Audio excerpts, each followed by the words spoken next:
Chapter 1702. In fact, Qin Yiru wanted Yun Jian to go back with her as well. With Yun Jian around, Qin Yiru felt more confident. To Qin Yiru, Yun Jian was not only her daughter, but also her hope in life. The closer it was to the Gaokao, the busier Yun he was. Now, Yun he was even studying in school during the weekend and rarely went home. Even when she was home, she was busy dating Qin Yu. Qin Yiru had not seen her son for a long time. Fortunately, her daughter was with her. Now that the son-in-law she had acknowledged was doting on her daughter, Qin Yiru was very satisfied with her current life. After dinner, Xiao Yunzhu and the other two girls were sent to Mrs. Yang's house. Mrs. Yang was very kind to Xiao Yunzhu and the girls, so Xiao Yunzhu and the others liked to visit her house. It was also because of this that Qin Yiru would ask Mrs. Yang to take care of the children for her whenever she needed help. After settling Xiao Yunzhu and the other two girls in Mrs. Yang's house, Qin Yiru, Yun Jian, and Ce boarded the bus to Xinjiang town. It was not Ce's first time taking the bus, but if it were not for Yun Jian, he would never take the stupid bus.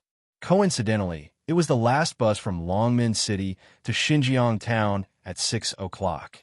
The bus was crowded, almost collapsing. Although they had a car at home, Yun Jian usually did not drive around. After all, she did not have a driver's license in Country Z. Ce and Yun Jian's car usually had 2 seats, but Ce's Lamborghini had a back seat, but it was very cramped. Xiao Yunzhu and the other two girls could sit in the back seat of the Lamborghini, but Qin Yiru and Yun Jian could not even straighten their backs if they sat there. Therefore, he simply chose to take the bus. Coincidentally, all the seats on the last bus had been taken, so Yun Jian, Ce, and Qin Yiru were all standing and holding onto the handrail. Finally, someone got out of the car halfway and vacated a seat beside Ce. Without hesitation, Ce gave her seat to Qin Yiru. He used his tall and slender figure to protect Yun Jian, preventing any of the men standing on the side of the aisle from touching her.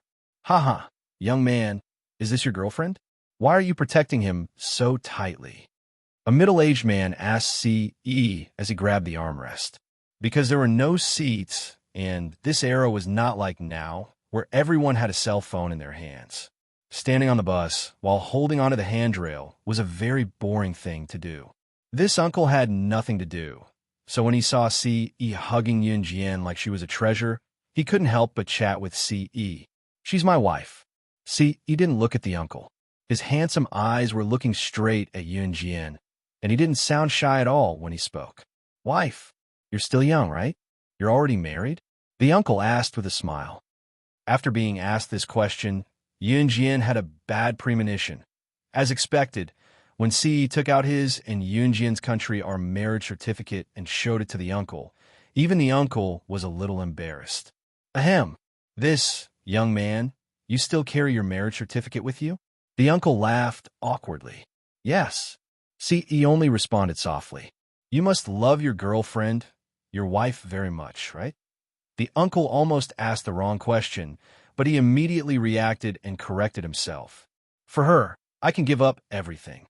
Ce reached out and rubbed Yun Jian's head as he spoke, "including life." Ce added in his heart. At this moment, the bus driver suddenly saw a pedestrian running towards the middle of the road. He was so frightened that he slammed on the brakes. The bus suddenly braked, and the passengers on the bus swayed and fell forward. The bus was already very crowded, so there was no space to retreat. The surrounding people were all middle-aged men who smelled of sweat.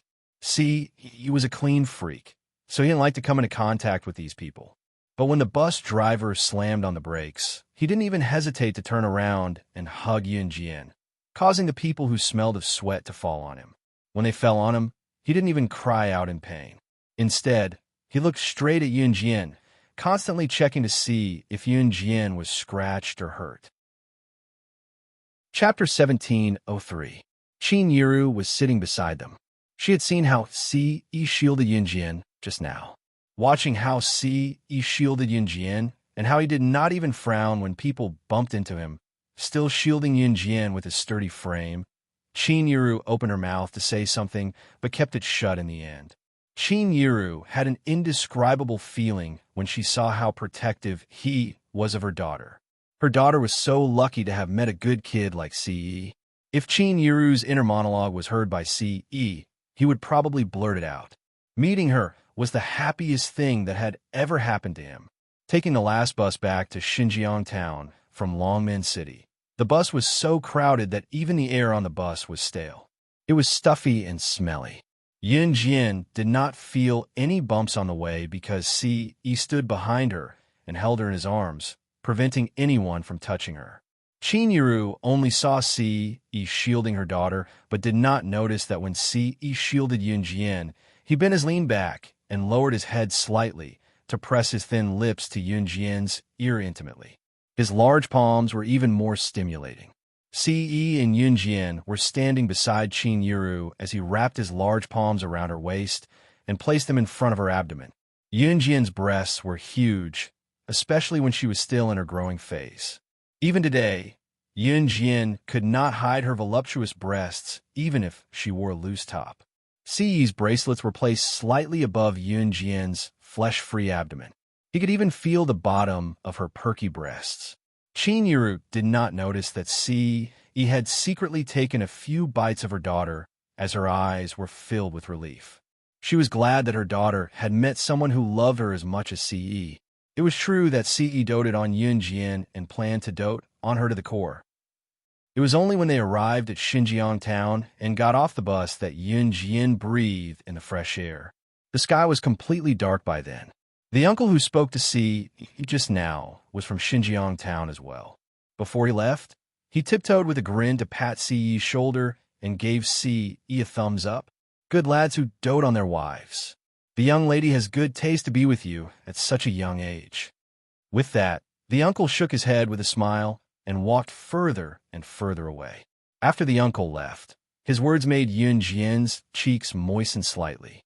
Let's go. Qin Yiru led Yun Jian and Ce back to Zhang Meihua's house.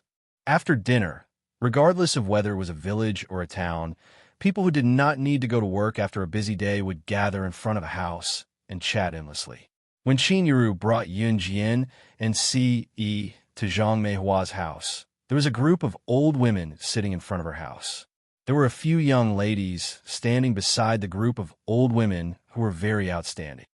The reason why these young girls stood together with a group of old women was to show off their youthfulness in front of the old women, or to show off and gain a sense of superiority. It was not hard to tell that these young ladies were the group of old women's nieces or granddaughters. The old women were bringing their nieces or granddaughters to show off to each other. Qin Fangfang was sitting on a bench beside the group of old women. The surrounding old women were talking to Qin Fangfang and were trying their best to persuade her. Fangfang, we all watched you grow up. Now that something like this happened to you, this old woman was already soft on Qin Fangfang. Some of them did not like Qin Fangfang and directly spoke to her. Let me say something. Your husband cheated on you, but it's not without reason. You've been married to him for so many years. He's from a wealthy family. You didn't even give birth to a child for him. Who can stand it? If it were me, I would have cheated too. When Qin Fangfang married into a wealthy family, Zhang Meihua had always bragged about her daughter marrying into a wealthy family. Now that these old women saw that Qin Fangfang was down, they could not help but add insult to injury. Hey, you can't say that. She was just chased back to her mother's house. You can't say that. You'll hurt her feelings.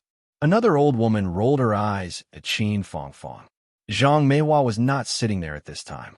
Naturally, she did not know that these people were criticizing her daughter. Otherwise, she would not have agreed to these old women insulting her most beloved daughter. Chapter 1704. Don't say that. Fangfang is a good child. It's all that bastard son's fault for not being able to control his lower body. Why are you blaming Fangfang? As long as he's a man, he shouldn't be looking for women outside. If I see him, I'll kill him.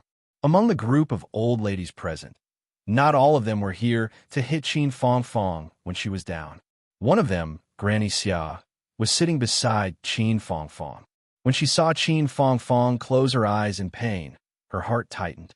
Granny Xia reached out to stroke Qin Fangfang's back to comfort her while retorting to the old women who were kicking her when she was down. Granny Xia was already in her 70s. Granny Xia's husband passed away early, and she became a widow at the age of 40. Knowing that Granny Xia was lonely at home, Qin Fangfang often went to Granny Xia's house when she was young.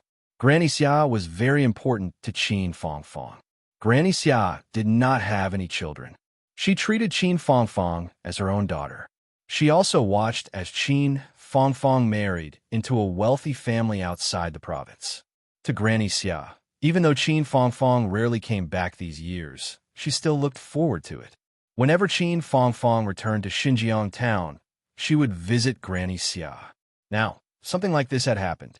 Qin Fangfang's bastard husband from a wealthy family, Sun Baiwan, actually cheated on her. He even brought his mistress home openly. Qin Fangfang had returned to Xinjiang town and returned to her parents' home. However, Zhang Meihua had always talked about her daughter marrying into a wealthy family. She used to be glorious. When Qin Fangfang returned to Xinjiang town in the past, she had never bragged to anyone. However, Zhang Meihua had bragged for her for so many years. Now that Qin Fangfang was unfortunately in dire straits, the old women who had been bragging to Zhang Meihua for so many years found a chance to mock and ridicule Qin Fangfang. Granny Xia could not stand it anymore and shouted for everyone to stop. Don't keep looking for reasons on the man. There must be something hidden when the man cheats. If you ask me, so what if your man cheats? You should go back, take the family's assets, and let the man go out to play. Let him do whatever he wants. It's fine as long as the money is in your hands. The old woman sitting by the side was very experienced and advised Qin Fangfang to go back and not get a divorce.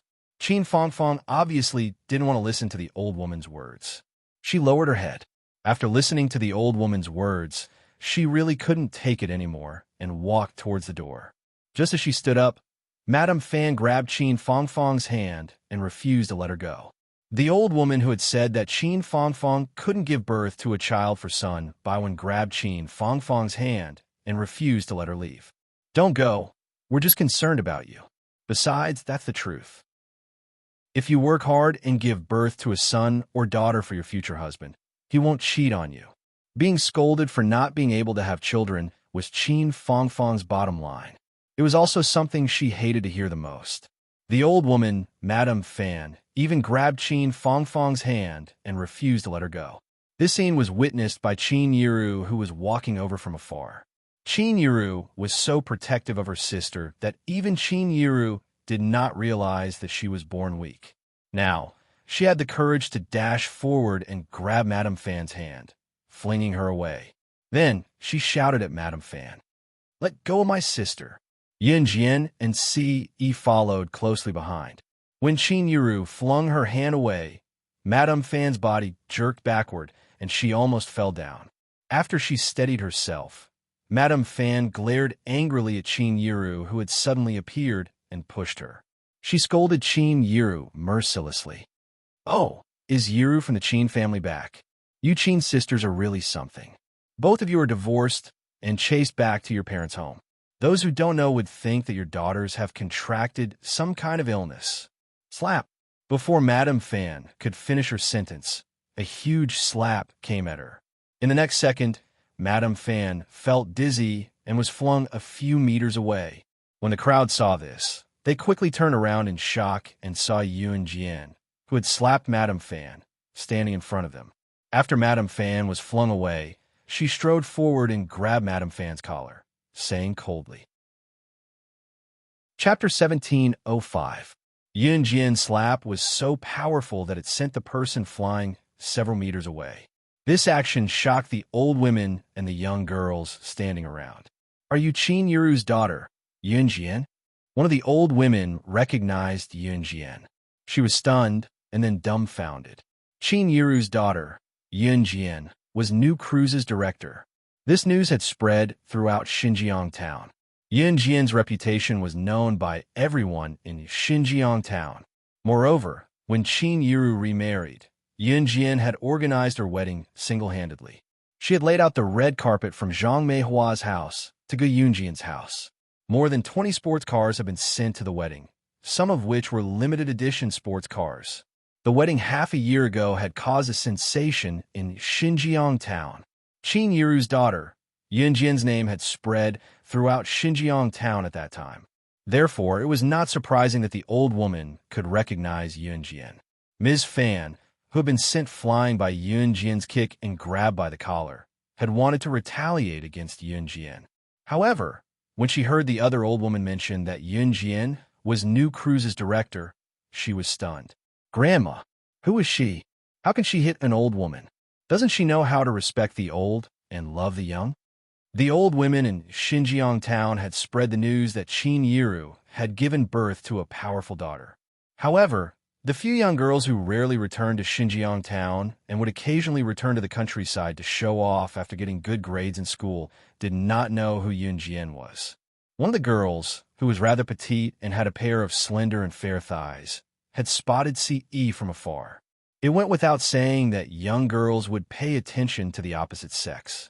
She had seen Ce walking toward them while holding Yunjian's hand from afar. Ce's handsome silhouette, coupled with his messy hair and tall frame, made him look like an almighty god, attracting the girls' gazes. The petite girl had taken a liking to Ce at first glance. At the same time, she did not have a good impression of Yunjian. Seeing that Yunjian had sent Madame Fan flying with a kick, the girl called out to an old woman standing beside her. The girl's name was Suya. Suya had spoken very loudly to her grandmother when she had accused Yunjian of not respecting the old. She had spoken so loudly because she wanted Ce to hear her. She wanted Ce to see Yunjian shamelessly hitting the old woman, so that Ce would dislike Yunjian. Suya herself did not like the old woman from the bottom of her heart. However, in front of others, she still pretended to be very kind and showed her best side to the public. When the surrounding girls heard Suya's words, they all said that Yunjian was impolite for hitting the old woman. When everyone spoke up to this point, they saw Ce take 2 steps toward Yunjian. When the girls saw this, they almost screamed because of Ce's handsome figure. Just when everyone thought that Ce would go forward to pull Yunjian away and save Ms. Fan, Ce stepped forward. Under everyone's gaze, Ce took Yunjian's hand and pulled Yunjian into his embrace. Then, he kicked Ms. Fan, who was lying on the ground pretending to be dead. This kick was far more vicious than Yunjian's. With a cold expression, Ce kicked Ms. Fan into the grass more than 10 meters away. Then, he hugged Yunjian, his handsome face expressionless. He took out his phone from his trouser pocket and dialed the number without looking at it.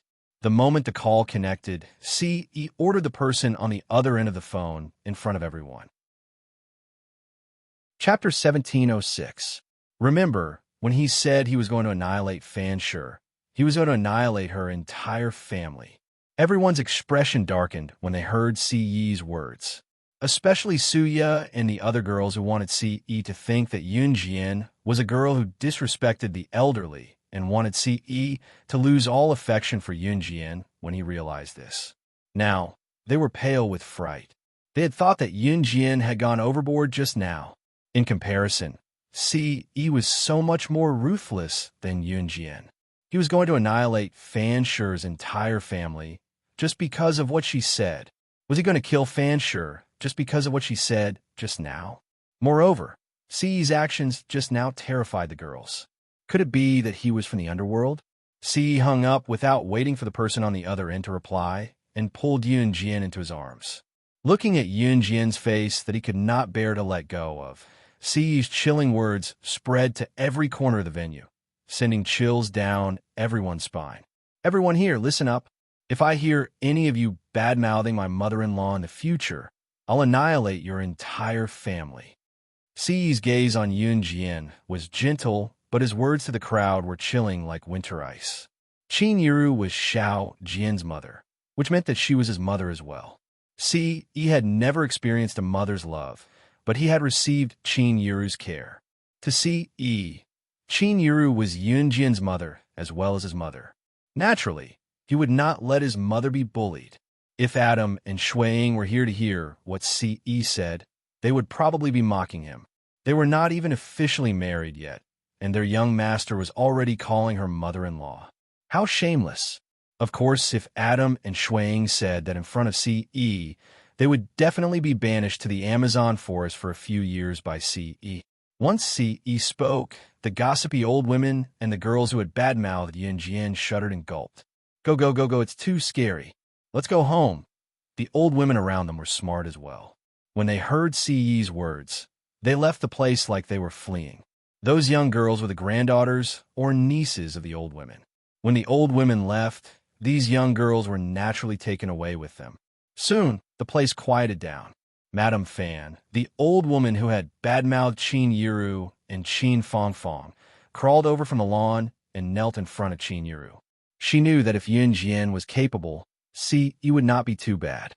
Qin Yiru, Yiru, save me, save me. I spoke too fast just now.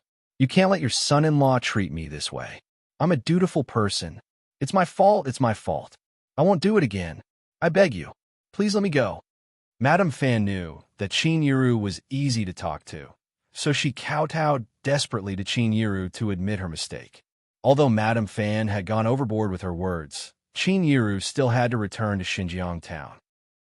She did not want her son-in-law, CE, to be called a cold-blooded devil.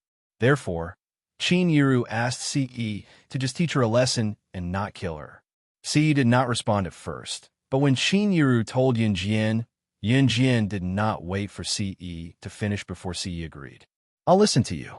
He would only listen to her, even if he had to climb a mountain of swords or plunge into a sea of fire. Qin Yiru sighed in relief when CE agreed. After all, she was from Xinjiang town and had to live there.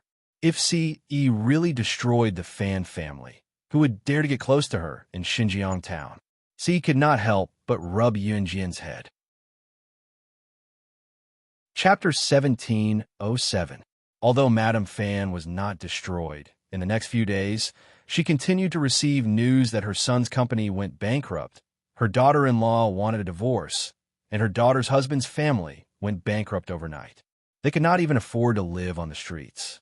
Madame Fan suddenly thought of CE when she heard the news and vomited blood. After this incident, the people of Xinjiang town spread the news that Qin Yiru had a son-in-law who doted on her daughter Yunjian to the extreme. Of course, everything that happened after the appeal was a story for later. After Madame Fan returned home, Qin Yiru led CE and Yunjian into Zhang Meihua's house. After comforting Zhang Meihua, Qin Yiru went downstairs to help Zhang Meihua prepare dinner. Even though Zhang Meihua had done some terrible things to her in the past, she was still her mother. Sometimes, people were so helpless. Living in the present, if one was too weak, even one's own parents would look down on them. Some people would give up on themselves, while others would rush to the top to show that they were not ordinary people. Qin Yiru probably belonged to the former. Of course, she did not have the ability to become a ladder. But looking down on herself was one thing. Parents were still parents. Zhang Meihua gave birth to her after 10 months of pregnancy. That night, Yunjian slept with CE. However, the room next door was Qin Yiru's room. The room's soundproofing was very poor. Yunjian kept avoiding CE's touch and rubbing. In the end, she followed his path and was touched the whole night. Cough, cough. Early the next morning, CE had to rush back to an Hun organization. As the leader of an organization, he always had endless things to do. Yunjian naturally understood. I'll look for you in a few days. When Yunjian said to look for him, she meant to go to an Han organization. Okay. CE hugged Yunjian's soft body and bent down to kiss Yunjian's forehead and lips for a while. At this moment, CE and Yunjian were standing at the staircase. After kissing for a while, CE let go of Yunjian when he heard footsteps around them and left. Yunjian went back to Xinjiang Town High School in the afternoon. This was the first place she stayed after her rebirth. After taking a stroll around Xinjiang Town High School, the scenery around them had changed. When she got home, Qin Yiru made mung bean soup. Just as Yunjian picked up the mung bean soup and took a sip, there was a commotion at the entrance. Yunjian, you're inside, aren't you? Get out here. Yunjian's gaze flickered when she heard the insults, but she walked out anyway. A familiar figure appeared in front of her. It was Lin Mingyu. The moment she saw Lin Mingyu, Even Yun Jian was slightly surprised. She saw many people standing around Lin Mingyu. Yun Jian had a good memory.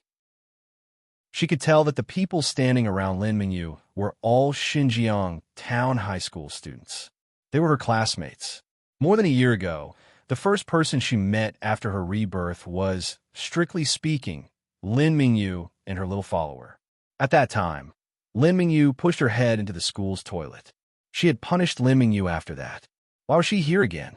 Yun Jian, you used to be so arrogant just because you were capable. Oomph. Let me tell you, I've been learning martial arts from an expert for the past year. I've already learned all of my master's ultimate skills. Today, I've called some of our former classmates here so that everyone can be witnesses. I, Lin Mingyu, will defeat you today. I'll wipe away all the humiliation. Today, I'll return all the humiliation you've brought to me. Lin Mingyu clenched her fists and gritted her teeth as she looked at Yun Jian's face that was even prettier than before. There were many onlookers. Qin Yiru had just gone to Xinjiang Town's market to buy groceries. Lin Mingyu brought a large group of people over. When the neighbors heard the commotion, they all came over to see what was going on. You want to fight me? Yun Jian narrowed her eyes and looked coldly at Lin Mingyu. Lin Mingyu hated her to the core because of Yuan Yingjun.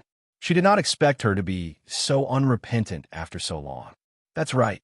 My master taught me all of his ultimate skills. I guarantee that you'll be looking for your teeth on the floor. Lin Mingyu glared hatefully at Yun Jian and yelled. Yun Jian smirked and stood in front of Lin Mingyu fearlessly, declaring arrogantly, "You're right." Chapter 1708. What Yun Jian said was not a secret. At least, it had spread throughout the Min's City Military Academy. She was not afraid of Qin Yiru finding out. Moreover, Qin Yiru was not at home now, as she had gone to the market to buy groceries. The neighbors had also gathered here because of Lin Mingyu's arrival with a large group of people. They were surrounded by people. When Yun Jian had just been reborn, Lin Mingyu's ribs had been broken by Yun Jian. After being bedridden for a few months, she had met Yun Jian again and wanted to get rid of Yun Jian. However, in the end, she could not even lay a finger on Yun Jian. Lin Mingyu was the daughter of Xinjiang Town's principal. In a small place like Xinjiang Town, Lin Mingyu was considered a spoiled child compared to her peers. As the daughter of Xinjiang Town's principal, when had she ever been bullied? The first time in her life that she had been humiliated was at the hands of Yun Jian. She would remember this grudge for the rest of her life. Just as Lin Mingyu was looking at Yun Jian with confidence, she and the people around them heard Yun Jian's words. Before going to the hunting school, Z Country held a selection competition for the best special forces in the country. It was not a secret that could not be told to others. Therefore, as long as one was concerned about these matters, they would be able to get the news from various channels. Reality proved that there were only 3 spots for the hunting school, and the competition for the spots was very intense. Many middle-aged and elderly people in Xinjiang Town who liked to read newspapers wanted to know which 3 people had obtained the right to go to the hunting school, but to no avail. Yun Jian's words had stirred up everyone's emotions. For a moment, everyone stared at Yun Jian with widened eyes in shock and horror. Did you participate in the selection competition? A middle-aged man who liked to read newspapers looked at Yun Jian with fear in his eyes as he exclaimed. Some of Yun Jian's classmates who had been called over by Lin Mingyu when they were in Xinjiang Town School heard the conversation between Yun Jian and the middle-aged man. They all looked at Yun Jian in shock. So what? However, before Yun Jian could answer, Lin Mingyu suddenly interrupted everyone. She pointed her finger at Yun Jian and stared at Yun Jian fiercely. She looked like she wanted to tear Yun Jian into pieces. Tell me, do you dare to fight me or not? Lin Mingyu pointed her finger at Yun Jian. She gritted her teeth and shouted at Yun Jian. Leader, softer, softer. At the same time as the incident in Longmen City's Xinjiang Town, Long Mei was caught by Di Lin and Blood Doll and pinned down to do unspeakable things to her. After being brought back by Di Lin, Long Mei had been bullied on the bed for 3 days and 3 nights. At this moment, Long Mei was hugging Di Lin's head and letting Di Lin move up and down on her body. Long Mei was Di Lin's lover. This was something everyone in the Blood Doll organization knew. After the former leader of Blood Doll, who was also Di Lin's father, passed away and Di Lin became the leader of Blood Doll, he made it clear that he wanted Lung Mei to be his lover. Lung Mei was only an assassin in Blood Doll and was saved by Di Lin's father. She had no right to refuse. She had always thought that Di Lin only wanted a woman to warm his bed and vent his lust, so she had never harbored any improper thoughts. She was already prepared to die when she was caught trying to assassinate Yun Jian. She did not expect that Yun Jian would not kill her and even let her stay with Qin Yu and Gun Yinji. Now that she had been caught by Di Lin for so long, her waist was about to break from being bullied. Lung Mei had even begun to plan to escape from Di Lin. Di Lin did not like her anyway. After she left him, she would simply find him another woman to warm his bed. Lung Mei had already made up her mind. "What are you thinking about?" Di Lin asked after he finished venting his lust on Lung Mei and put on his clothes, sitting beside her as if nothing had happened. It was only then that Lung Mei snapped out of her trance. She pulled the blanket over herself and glanced at Di Lin carefully. Nothing. After that, Lung Mei put on her clothes swiftly and headed out the door as usual. He did not like her staying in his room after every session, so she left on her own accord. Chapter 1709. I made a bowl of chicken soup for you in the kitchen just now. It'll burn if you don't turn off the fire. Lung Mei had indeed made a bowl of chicken soup, but it was just an excuse for her to leave. She thought that as long as she left and sent a woman back in time, their chief would definitely forget about her after some time. Lung Mei still wanted to return to Xinjiang town to play mahjong with Qin Yu and Gun Yinji. Have someone send it over. Stay here. Di Lin held Lung Mei's wrist tightly. He never had a reason to do anything he wanted her to do. But I made it myself. I want to serve it to you personally. Lung Mei did not expect her chief to change so much after her return. She quickly found another excuse. All right. Di Lin was relieved when he heard that she had made it herself. Lung Mei then hurried to the door. Just as she reached the door, Di Lin's voice rang. Come back quickly. Lung Mei paused, her gaze wavering slightly before she nodded. Yes.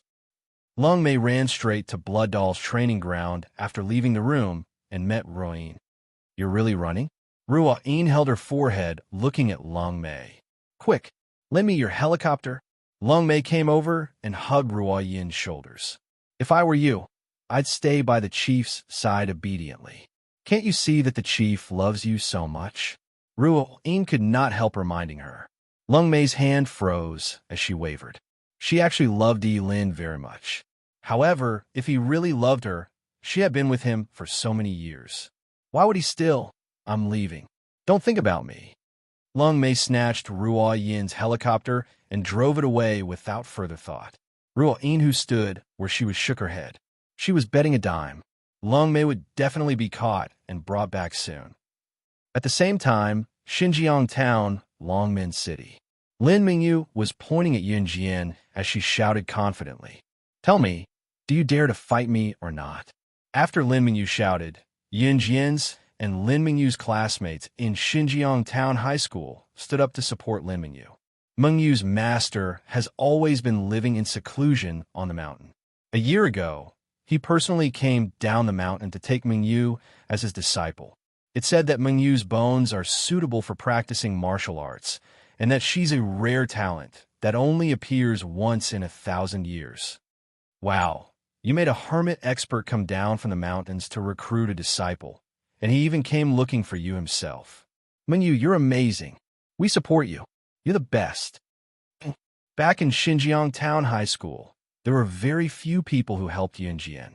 Other than Lu Fian, there was no one else. Yun Jian had always been the one who was isolated because of her good looks. Therefore, when they saw Lin Mingyu bringing everyone to look for Yun Jian, the students from Xinjiang Town High School were all on her side. Although Yun Jian's strength was astonishing, she did not stay in Xinjiang Town High School for long after her rebirth. What's more, these students didn't know what happened later. Of course, they didn't know Yun Jian's other identities. Lin Mingyu felt smug when she heard her former classmates say that she had been taken in as a disciple by a master and that her strength was now astonishing. She raised her head high and made an expression as if she should accept the evaluation of the people around her. Yunjian, surrender obediently if you know what's good for you. Let me send you to the hospital, and our grudge will be written off. Otherwise, just as Lin Mingyu finished, a hurried voice rang from the entrance. Xiao Jian.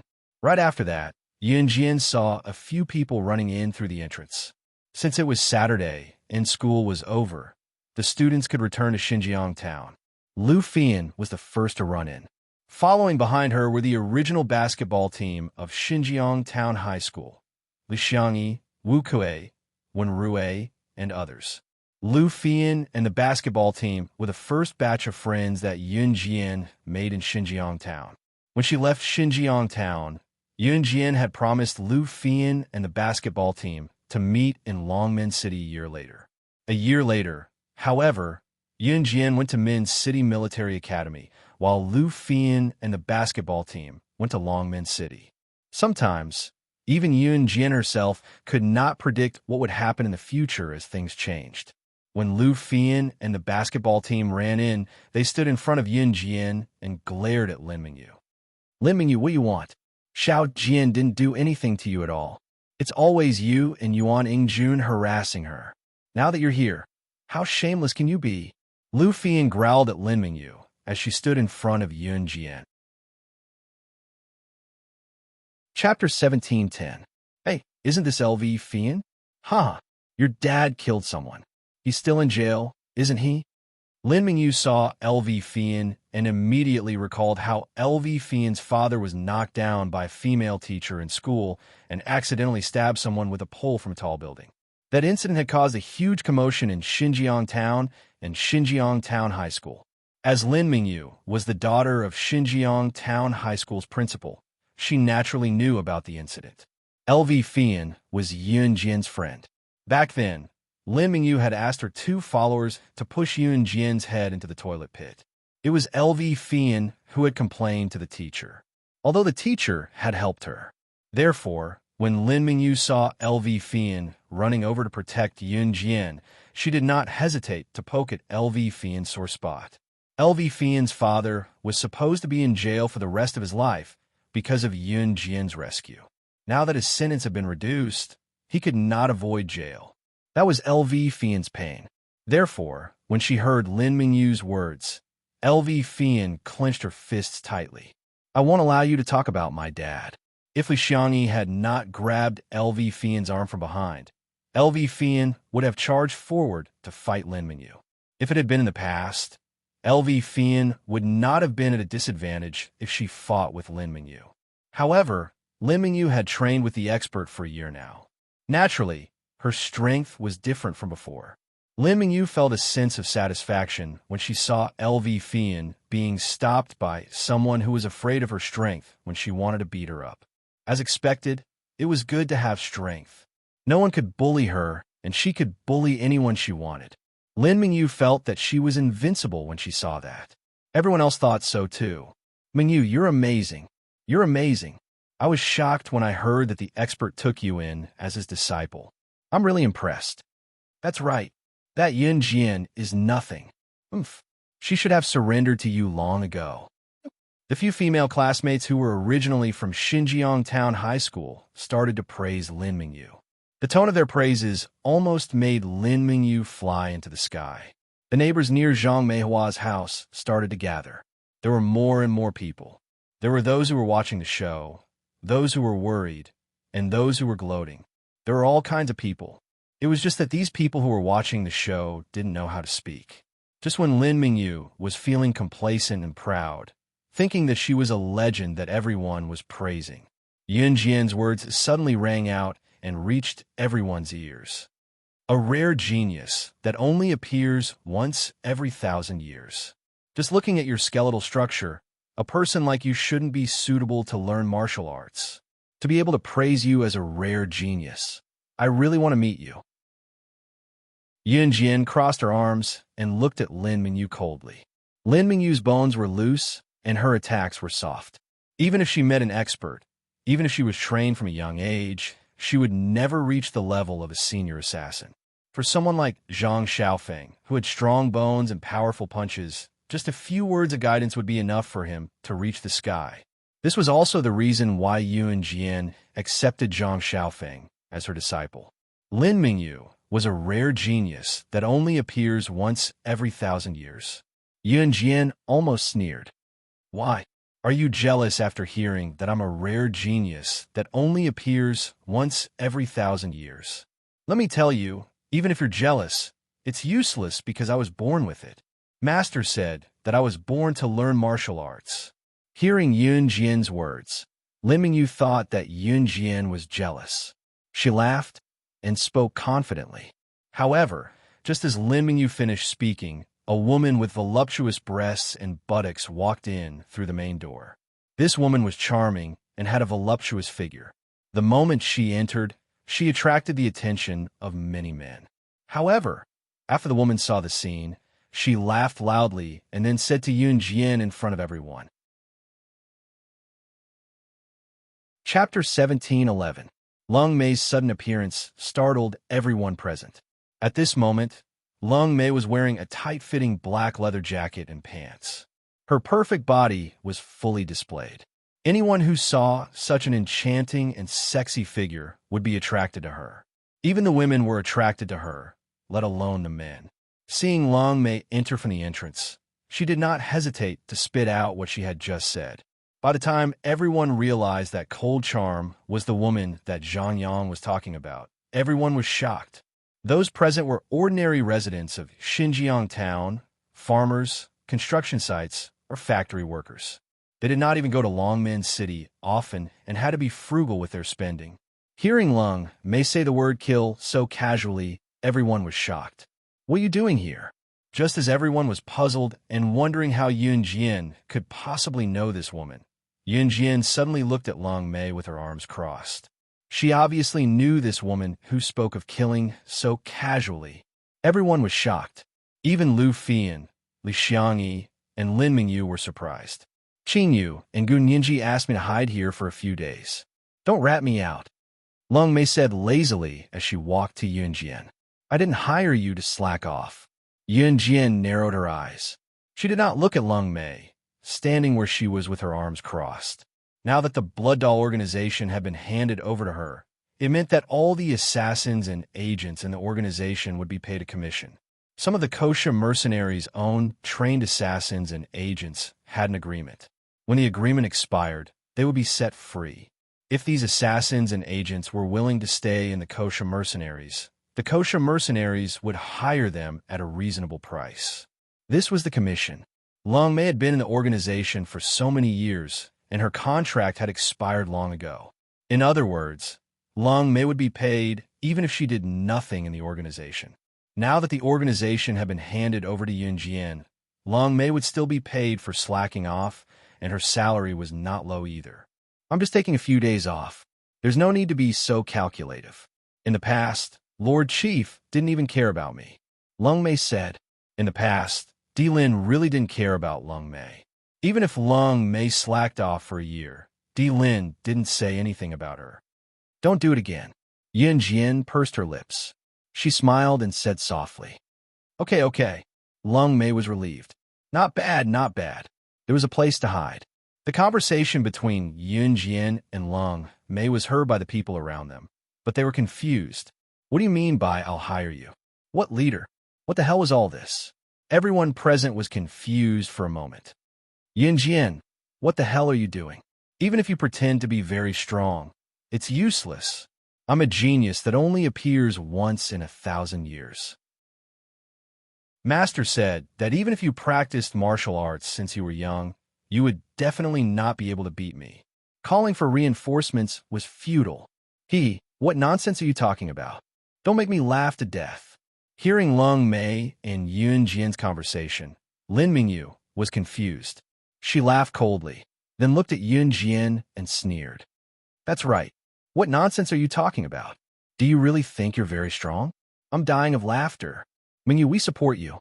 A female classmate of Yuan Jian's from the same class followed behind Lin Mingyu and sneered at Yuan Jian. However, just when everyone thought that Yuan Jian and Lung Mei's words were pretentious, Long Mei suddenly smashed the stool in front of her with her palm. She smashed the stool with her bare hands. Then, she pointed at Yun Jian and sneered in front of everyone. Chapter 17:12. Just as Long Mei spoke, a guffaw was heard. Pft. Ha ha ha. We're not even worth a finger of hers. Are you kidding me? Pft. Don't think you're so great. What a joke. The one who laughed was Lin Mingyu. She was currently glaring at Yun Jian coldly, her gaze brimming with confidence. She was confident that she could defeat Yun Jian. Xiao Jian, this is... The voice of Qin Yiru, who had just returned from grocery shopping, rang from the entrance. Qin Yiru stared blankly at the neighbors who had gathered around to watch the show, as well as Lin Mingyu, Lu Fian, and the others, not knowing what was going on. Ah, you're just in time. You're Yun Jian's mother, aren't you? Your daughter bullied me back then. You don't know, right? She even broke the ribs in my abdomen. I'm going to kill her right in front of you now. Seeing that Qin Yiru had returned, Lin Mingyu did not think that she had gone overboard just now. Instead, she scolded Qin Yiru fiercely. Qin Yiru was shocked by the stare. She was about to speak when Yun Jian's eyes glinted sharply. With a flick of her arm, 6 flying daggers shot out from her hand and went straight to the roof of a nearby house. The scene shocked everyone present. What's wrong with you? Lin Mingyu growled at Yun Jian. However, as soon as the roar fell, a short, old man dressed in martial arts clothes appeared in front of everyone. After the elderly man appeared, 4 to 5 young men appeared beside him. Everyone was surprised. What was going on? Who were these people? As they wondered, Lin Mingyu's eyes widened as she stared at the elderly man and the young men beside him. Master, senior brothers, why are you here? The elderly man was Lin Mingyu's master. When the elderly man appeared, he did not seem to see Lin Mingyu at all. His sharp gaze was trained on Yun Jian, and he guffawed after a moment. Ha ha! My junior brother has imparted his lifetime's ultimate skill to you. You didn't disappoint me, slaying God. The elderly man guffawed. His gaze on Yun Jian's malevolent gaze remained unchanged under everyone's watchful eyes. The moment he saw the old man and heard the old man's words, Yun Jian suddenly thought of someone. That person was the old man who had taught her a series of ultimate techniques, such as hypnotism, in her previous life. He could be considered her master. Later on, Yun Jian had also looked for him, but the news she received in the end was that the old man was in the Yulong mainland. Whether or not he was in the Yulong continent was still unknown. Her intuition told her that the junior brother mentioned by the old man who suddenly appeared was the old man who could be considered her master. Master, what are you talking about? She also learned my skills? Lin Mingyu was shocked. She looked at the old man and asked in confusion. Mingyu, it's all thanks to you that I was able to find her. Ha ha. Your abilities are not worth mentioning, so don't embarrass yourself here. Leave now. The old man glanced at Lin Mingyu from the corner of his eyes and said, Master, what did you say? Lin Mingyu was completely shocked. Master, didn't you say that I'm a once-in-a-lifetime talent? Lin Mingyu did not believe him. That's a lie, huh? The old man glanced at Lin Mingyu and ignored her. He looked at Yun Jian with eyes as sharp as a sword. Slaying God, I've been looking for you for a long time. Finally, I found you. My junior brother's disciple, haha. He actually has a disciple. Ha! How can I let his disciple continue to live in this world? Ha ha ha. The old man looked at Yun Jian in a crazed manner and sneered. My daughter is not slaying God and has never had a master. You got the wrong person. When Qin Yiru heard what the old man said, she was so frightened that she hurried over to hold Yun Jian back. It was obvious that these people were not ordinary people. Qin Yiru did not want anything to happen to Yun Jian. The people around them were confused. Wrong person? Ha ha. Do you really think that she's your daughter, Yun Jian? What a joke. Ha ha. What? Slaying God, are you scared today? Are you going to hide it from your own mother? Mother, haven't you noticed that your daughter's temperament has changed drastically since last year? Her ability has improved by leaps and bounds. Don't tell me you don't suspect it. The old man looked at Qin Yiru and said confidently. His words stumped Qin Yiru. Xiao Jian's temperament had changed drastically since last year, and she had suddenly become so powerful. It was not that Qin Yiru did not suspect it. Qin Yiru looked at Yun Jian and hesitated for a while before saying, "Xiao Jian, I believe you. Do you want to know?" Just as Qin Yiru finished, Yun Jian cut her off. "What?" Qin Yiru was stunned. "Do you want to know the truth?" If Qin Yiru wanted to know the truth one day, she would not hide it from her.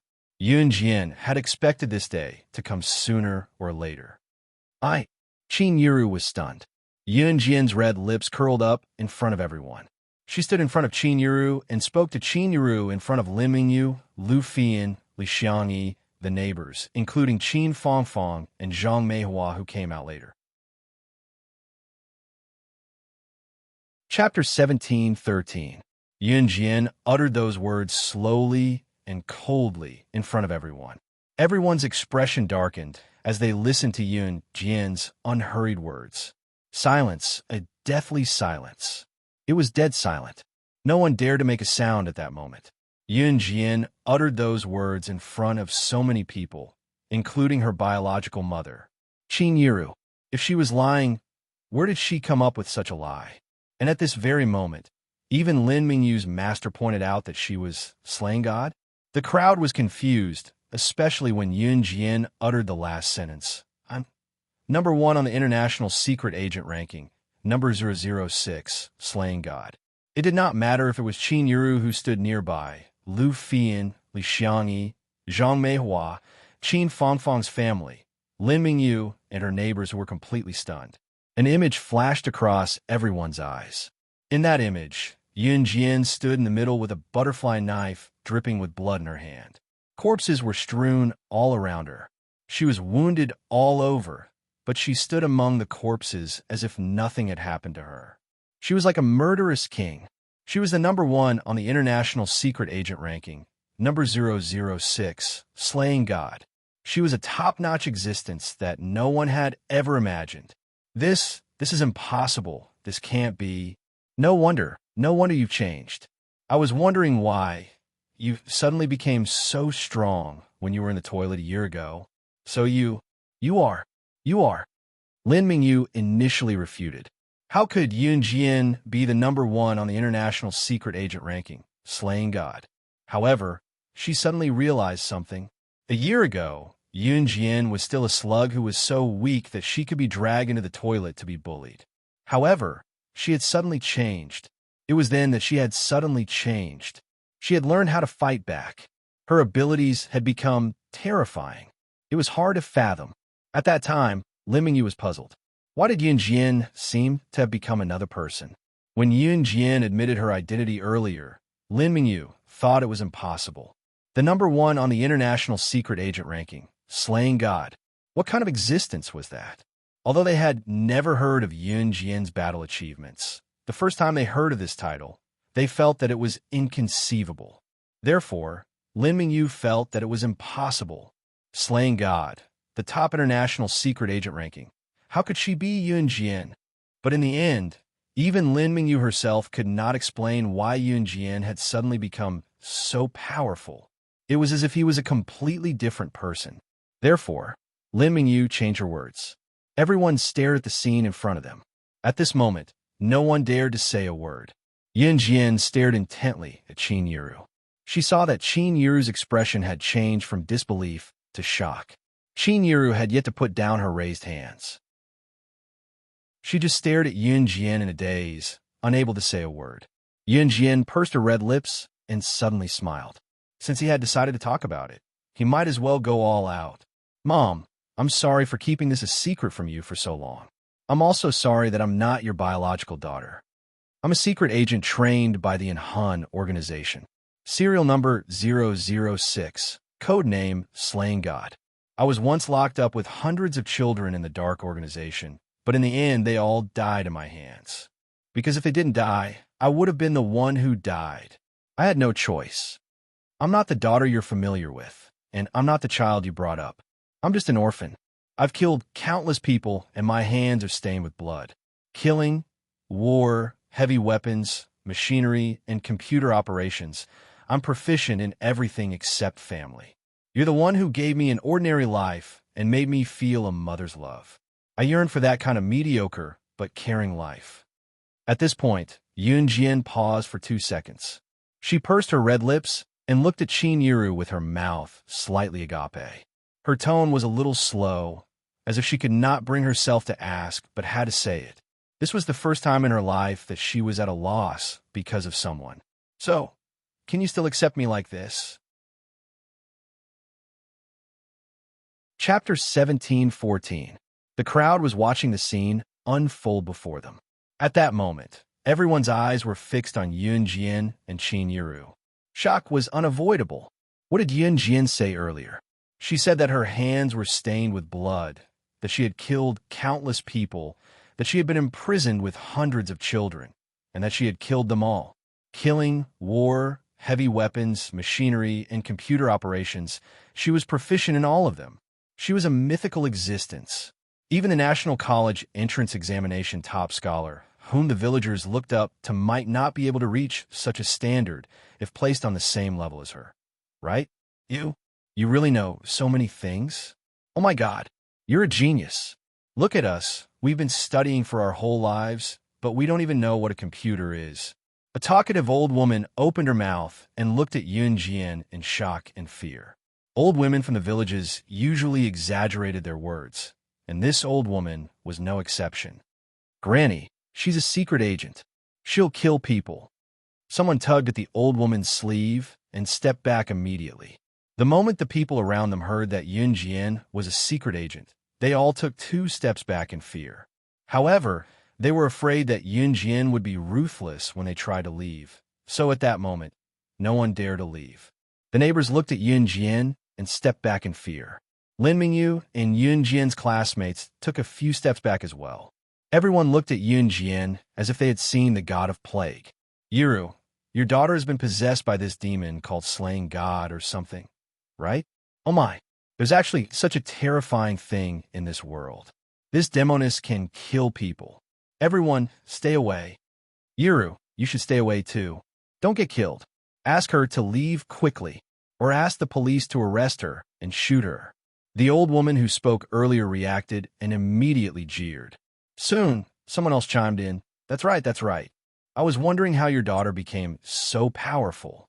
She started a company and is a special force soldier. What she's so proud of. She's been possessed by a demon. In my opinion, she should die. Yiru, if you want to accept her, then get out of Xinjiang town. Don't ever come back. The people around began to point at Yunjian and scold Qin Yiru as well. They might not have realized what the name Slaying God meant. Yunjian was not affected in the slightest by the people around her. At this moment, Yunjian was sizing up Qin Yiru. She was waiting for Qin Yiru's reply. Not far away, Qin Yiru was speechless after hearing what Yunjian had said. Qin Yiru opened her mouth several times, wanted to say something, but her lips were trembling so badly that she couldn't say anything in the end. She suddenly realized that her biological daughter was no longer her biological daughter. It was not that she had no feelings for Yunjian in the past year. Qin Yiru was a sentimental person. Moreover, Qin Yiru's adoption of Xiao Yunju, Duan Li, and Duan Yu showed that she was not a selfish person. However, this had happened out of the blue. How was she supposed to accept or admit this fact? Ignorant fools. How dare you call Slaying God a demon? I'm dying of laughter. Do you know what the name Slaying God means? Slaying God, the number 1 on the International Secret Agent ranking. She started killing at 12 and killed the previous boss of kosher mercenaries at 14. The missions she took on cost at least 100 million USD in the market. Her assassination, cover, tracking, and anti-tracking missions have never failed since she started her career. Her missions range from assassinating the president of a large country to hunting down commoners. And Hun Slaying God is fluent in 58 languages. She was once on the headlines of international newspapers and was listed as the most untouchable existence in the world. Someone said that those who are targeted by Slaying God already have 1 foot in the coffin. Countless countries have offered her tens of billions of USD to work for them, but she rejected them all. How dare you call someone like her a demon? A demon. Lung Mei suddenly spoke up when a group of old women were openly attacking Yunjian and telling Yunjian to get lost. Her cold words were like a sharp sword. shocking the people who had no idea what slaying God meant. Slaying God. Chapter 17:15. Every word that Long Mei said brought a sense of shock to everyone present, as if they had discovered a new world. The market price for Yunjian's missions was no less than 100 million USD. What kind of shocking figure was that? Countless countries had offered her tens of billions of USD to work for their country, but she had rejected them all. From those few words, everyone present was shocked by one thing. That thing was just how rich was Yunjian. In addition to Yunjian's frightening achievements, Long Mei actually said that she was proficient in 58 languages. Was this really a person's ability? This was not something that could be described with the word genius. This was a terrifying existence that could not be proven by science. Everyone present, especially those old women who had said that Yunjian was a demon, a ghost, or possessed by a fairy, were dumbfounded. No one had expected Yunjian to be such a terrifying existence. These old women who lived in Xinjiang town and rarely left Xinjiang town could not imagine how terrifying a person's ability was at its peak. Yunjian was an existence that frogs at the bottom of a well like them would never be able to touch. Tens of billions of USD. The few old women who had said bad things about Yunjian hugged each other, their legs trembling in fear. Even if it was millions, it would be astronomical data to these old women, much less tens of billions. Tens of billions of USD. In the eyes of these old women, it was an indescribable number. The zeros behind it were uncountable. Therefore, the few old women who had asked Qin Yiru to chase Yunjian away or asked Qin Yiru to get out of Xinjiang town hugged each other, their legs trembling in fear. Yunjian did not care about the reactions of the people around her. She only stared at Qin Yiru. Qin Yiru lowered her head slightly, her hands clenched tightly together, her expression terrible. Yunjian believed that she could see through everyone's motives, but she couldn't understand Qin Yiru at the moment. Qin Yiru was not like other people. If it were other people, after hearing Long Mei talk about Yunjian's achievements, they would naturally think that Yunjian was very rich. The villagers lived a hard life. Even if they had a few 100,000 in savings, they could be considered one of the wealthiest families in Xinjiang town. In 1999, there are not many tycoons in this era. This was because in the past, the people of Z country worked together and shared their food equally. They were not allowed to start their own businesses. Later on, there was a policy of going it alone. That was, the citizens could start their own businesses and invest in companies. Of course, there were also some people who knew their place and lived a mediocre life. Therefore, as time went on, the gap between the rich and poor of the Z nation's farmers grew wider and wider. In 1999, the gap between the rich and the poor had become obvious. Those who were powerful would become rich, while those who were not powerful would stay in their families' 3 villages and 2 acres of land, living a mediocre life. What Yunjian had was something that the farmers of Xinjiang town could only hear about for the rest of their lives. They would never be able to touch it. Therefore, if Qin Yiru was a normal woman, she would have accepted Yunjian a long time ago. It did not matter if she was the #1 secret agent in the world, slaying God. Even if she did not accept her, her daughter would still not come back. Under such circumstances, was it not better for her to accept it as soon as possible? She could even cheat Yunjian of a huge sum of money. After hearing Long Mei's words, the people around them were envious of Qin Yiru. However, Yunjian knew that Qin Yiru was not that kind of person. Seeing Qin Yiru lowering her head and clenching her fists, Yunjian's heart chilled slightly. She curled her lips, but there was no emotion in it. Yunjian's heart chilled. She should have known that she did not belong to the mundane world because no one in the mundane world could accept her. Just like, in her past life, she had nowhere to go after leaving in Han Group. No one was willing to accept her, whose hands were stained with blood. Therefore, she had no choice but to return to that bloody world. For the past year, she had lived a normal life for so long. She thought that she could continue on like that. However now, Mom, please allow me to address you as Mom again. I'm sorry. I know you're dying to know where your daughter is. If I have any clues in the future, I'll let you know immediately. Thank you for taking care of me for the past year. Yin Jian bowed at Qin Yiru calmly. Her heart was bleeding. However, as soon as she said that, Qin Yiru could no longer hold it in. She rushed over and hugged Yin Jian with trembling hands, just like how Qin Yiru hugged her a year ago when Yin Jian hugged her and told her, "Mom, you still have us." Chapter 17:16. Those who came out from a world of assassins and secret agents had no other choice but to die in battle. No one from the secular world would accept them because their hands were stained with blood. For an ordinary family, if they heard that someone had killed someone, their first reaction would definitely be to warn their family members to stay away from this person and not to get close to this murderer. Who knew when they would be killed by the murderer? This was a very realistic world. Although Yun Jian was ranked number 1 on the International Secret Agent ranking, and as slaying God, she was so powerful that she was omniscient and omnipotent. However, as a person in this world, she had no other choice and there was no turning back. Assassins and secret agents from the underground organizations could only die in battle and could never return to the ordinary world. That was because the people in the ordinary world would never allow an assassin or secret agent who had killed many to live near them and threaten their safety. If not for her rebirth, Yun Jian knew very well that someone of her status would never be able to come into contact with the ordinary world. There was only one outcome for her: death in battle.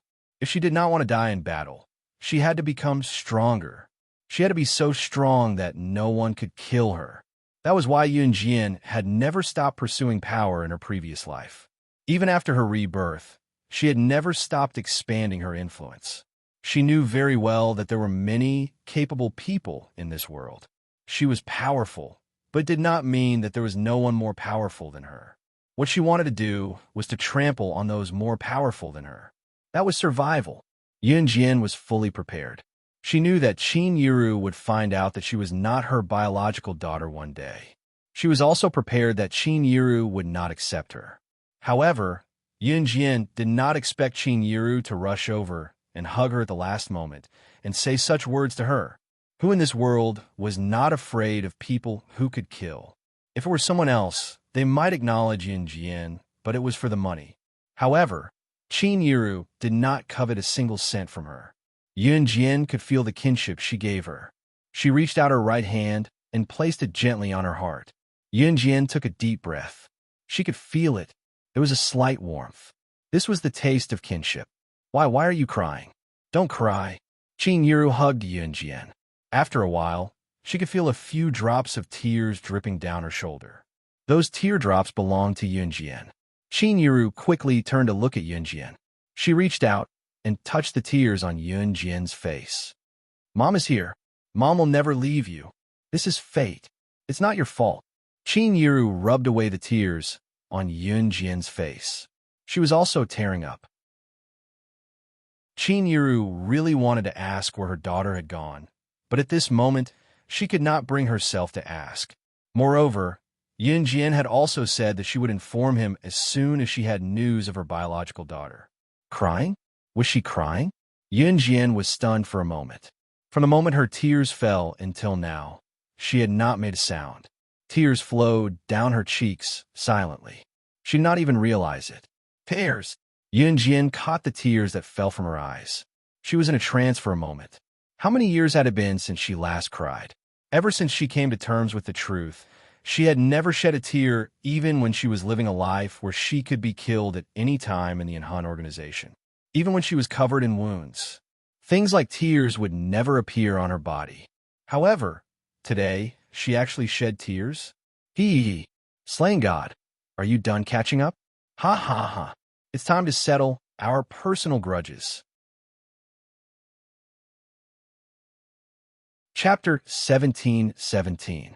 As soon as the elderly man finished speaking, the atmosphere turned gloomy. The crowd was stunned by the shocking scene, unable to snap out of their daze for a moment. The elderly man's untimely remark made the crowd realize that Yun Jian and Qin Yiru were not the only ones present. Lin Mingyu's unpredictable master was also present. Moreover, this elderly man was the culprit who exposed Yun Jian's identity. Lin Mingyu noticed that her master was still standing beside Yun Jian, especially when her master had confidently pointed out Yun Jian's identity in front of her. Lin Mingyu suddenly had a mysterious confidence. She felt that her master's ability was definitely above Yun Jian's, just because her master had pointed out Yun Jian's identity. Therefore, even if Yun Jian was slaying God, Lin Mingyu was not afraid, because she had a master. Lin Mingyu looked at Yun Jian, snickered, and said, "That's right, Yun Jian. Are you done catching up? Do you think you're all that just because you're slaying God? Do you think you could defeat my master? Moreover, so what if you're crying? Don't make it sound like you've never cried in your life. Do you really think you're someone high and mighty? Even if you're powerful, there's still my master. My master's ability isn't necessarily worse than yours." Just as Lin Mingyu finished her smug remark, the elderly man suddenly shouted at her, "Lin Mingyu, shut up. Do you want to die? She's slaying God." From what he said, it was obvious that the elderly man was still very afraid of Yun Jian. Yun Jian had already recovered from her earlier emotions. She turned her head sideways and shielded Qin Yiru behind her. Qin Yiru did not put on a brave front this time. She stood behind Yun Jian consciously and did not burden Yun Jian. Yun Jian's slightly red and swollen eyes instantly turned sharp. She glanced sideways, and her sharp gaze landed on Lin Mingyu. Her tenderness towards Qin Yiru did not mean that Yun Jian would look at other people with red eyes. Her self-control was still outstanding.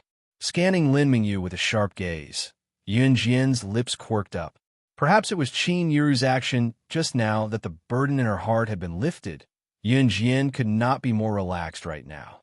"Since you already know my identity, I might as well tell you that those who dared to insult me in the past, I will. Since this group of people knew her identity, then she, Yun Jian, would not be merciful." Just as Yun Jian said this, Lin Mingyu suddenly trembled. She suddenly recalled that Yun Jian had spoken to her in the same tone a year ago. What will happen? Lin Mingyu hid beside the old man, but trembled under Yun Jian's sharp gaze. She forced herself to calm down, but could not calm her emotions. Just as everyone gulped, Yun Jian, who was standing on the other side, spoke abruptly and said something that sent chills down the spines of the crowd. "Kill without mercy." Perhaps it was because they were certain of Yun Jian's identity and what Yun Jian had said earlier. If it were in the past, everyone present would have treated Yun Jian's words as a joke. However, at this moment, they could not help but tremble when they heard Yun Jian's words. She wanted to kill the other party just because of what she said. Was this the so-called slaying God? He, slaying God, your opponent is me? The old man suddenly stood out and stared straight at Yun Jian. He spoke arrogantly, as if he would not stop until he killed Yun Jian. Just as the old man finished speaking, a tall figure walked in from the main entrance. The tall figure scanned the entire place coldly and was enraged when he saw Yun Jian's red and swollen eyes. Chapter 17-18. Siyi's sudden appearance had everyone rooted to the spot in shock, especially Qin Yiru. Yun Jian wasn't surprised that Siyi had returned to an Han organization in the morning, so why was he back now? Qin Yiru and Yun Jian had personally watched Siyi drive away in the morning, so she couldn't help but be a little surprised to see Siyi back. Siyi had indeed left in the morning, and the private helicopter that Immerse San had sent to pick him up was already on its way to an Han organization. Later, there was suddenly news that someone was looking for trouble with Yun Jian, so Siyi turned back without a second thought. Looking at Siyi entering through the main entrance, and the arrogant words he had said when he entered, everyone looked at him. Obviously, they were shocked by Siyi's words. Siyi's words had shocked them. Siyi's tall and slender figure was getting closer and closer to Yun Jian. The moment he saw Siyi, the old man's eyes twitched fiercely. Siyi walked quickly to Yun Jian and hugged Yun Jian in front of everyone present. Seeing Yun Jian's red eyes, his expression flashed fiercely, and even his eyebrows twitched. At the main entrance, After Ce entered, two handsome figures immediately followed him in. One of the figures had a deep scar on his neck, and just looking at it was enough to make people tremble in fear. The other handsome figure was much calmer. Naturally, it was Shui Ing and Mo Senator. After Shui Ing and Mo Sun entered, a large group of people rushed in through the main entrance. These people were all dressed in black, and their entire bodies were covered tightly, only revealing a pair of dark eyes. The group of people who entered followed behind Shui Ing and Mo Sun, and each of them carried a machine gun. Just looking at their formation was enough to shock everyone present. There was no doubt that these people were the top assassins of an Han organization, each of them experienced in battle. Even Lin Mingyu's master, the old man, shuddered at the sight, not to mention the reactions of the people around them. See, he had already pulled Yun Jian into his arms. He had already pulled Yun Jian into his embrace and stretched out his slender hand to caress the area around Yun Jian's red eyes. Xiao Jian, who bullied you? Tell me, I'll send them to hell. See, he spat coldly. As he spoke, his arm was wrapped around Yun Jian's waist, his sharp gaze as if he would annihilate everyone present for her with a single word from Yun Jian. Who bullied her? Was it not Qin Yiru who moved Yun Jian to tears just now? No one dared to make a sound. Yun Jian was slaying God, the top international secret agent ranking. How ordinary could Ce be when he could be with Yun Jian? The neighbors had all seen Ce before. Qin Yiru usually treated Ce as his son-in-law, so they could recognize Ce. In spite of it, the current Ce struck fear into everyone's hearts. I'm fine. Yun Jian nestled in Ce's arms, feeling her heart calm down completely. The person who made her cry was her mother. If they were to settle the score, was Ce supposed to take it out on Qin Yiru? Are you really okay? Ce took a few glances at Yun Jian. He rubbed Yun Jian's head and paused before looking up abruptly. His gaze that was so gentle that it made everyone present think that he would do anything for Yun Jian was as sharp as a reaper's. After a 2-second pause, Ce's words made everyone's expression change. Ce ordered Snow Eagle and Mo Sun to carry out his orders in front of everyone. Chapter 17:19. 10 seconds was the slowest time he had given them. Ce was furious. Ce looked different from others when he was enraged. Yun Jian could tell from his furrowed brows. Ce's brows were furrowed, the veins around his brows twitching. It was the first time his handsome face had such an expression. How dare they make his woman cry? All of them would go to hell. Hold on. This is because Qin Yiru looked at the group of people Ce had brought into the house. Each of them was holding a machine gun. She did not think that Ce was joking, so she quickly stopped him. It was useless for Qin Yiru to say anything now. Ce's heart was broken when he saw Yun Jian's reddened eyes just now. In his 20 years of life, he had always been indifferent, giving off the feeling that the earth was about to explode and the sky was about to collapse. There would be no other expression on his face. At this moment, however, his expression changed again and again. His Xiao Jian was crying. The Xiao Jian whom even he could not bear to bully, who was like the apple of his eye, who was afraid of dropping and melting in his mouth, was actually crying from being bullied. See, he was truly enraged now. Shui Ing and Mo Sun were more or less wary of Qin Yiru's intervention. Qin Yiru was Yun Jian's biological mother after all. Based on Ce's usual doting attitude toward Yun Jian, Qin Yiru's intervention was Qin Yiru's taboo. Hence, they did not attack right away. 5 more seconds. If everyone here isn't dead, you'll be the ones to die. Ce's hawk-like gaze was reflected on Shui Ing and Mo Senator starting from just now. He had 10 seconds to finish off everyone here. If Shui Ing and Mo Sun could not do it with an Hun's men, the ones who would die would be Shui Ing and Mo Sun. Ce's words surprised Shui Ing, and Mo Senator, the young master, hadn't been this angry for many years. Strictly speaking, the last time he was so angry was when the young master was still the Lord Divine Lord. At that time, Ce was furious because the sorcerer goddess did not attend the ceremony. Coincidentally, the king of the Yulon continent said that the sorcerer goddess would not attend the ceremony. He was so furious that he tore the ruler of the Yulon continent, the king, into pieces. After the matter at that time came out, Lord Divine Lord's ruthlessness was thoroughly spread out. This time, Shui Ying and Imo Sun felt Si Yi's anger once again. With a wave of their hand, they were about to launch a barrage of bullets at the scene. Yun Jian's words came out in time. It's not them, it's him. Yun Jian pointed at the old man. The surrounding people were indeed innocent. Today, when Yun Jian revealed her identity, she had already thought of a countermeasure. Qin Yiru still had to survive here. It would be enough to make these people lose all their memories of what they saw today. However, if people died here, it would not be the same thing. Yun Jian never liked to do complicated things. The deaths of the people present would not benefit her at all. At this moment, Yun Jian had figured out the ins and outs of this old man. Her master in her previous life was most likely from the Yulon continent. This old man was her master's senior brother. In addition to this old man's various actions, it was not difficult to guess that this old man had nothing to do with the Yulon continent. If she guessed correctly, this old man was just a senior brother that her master met on Earth when he was apprenticed to a master. Therefore, this old man had nothing to do with the Yulon continent. Of course, if the old man knew that she and her master were from the Yulon continent, and that she was the sorcerer goddess of the Yulon continent, the old man would not dare to cause trouble here, even if he had 10 times the courage. As the sorcerer goddess, Yun Jian could tell if this old man had any spiritual energy waves. The answer was no. Therefore, she could basically guess the relationship between the old man and her master.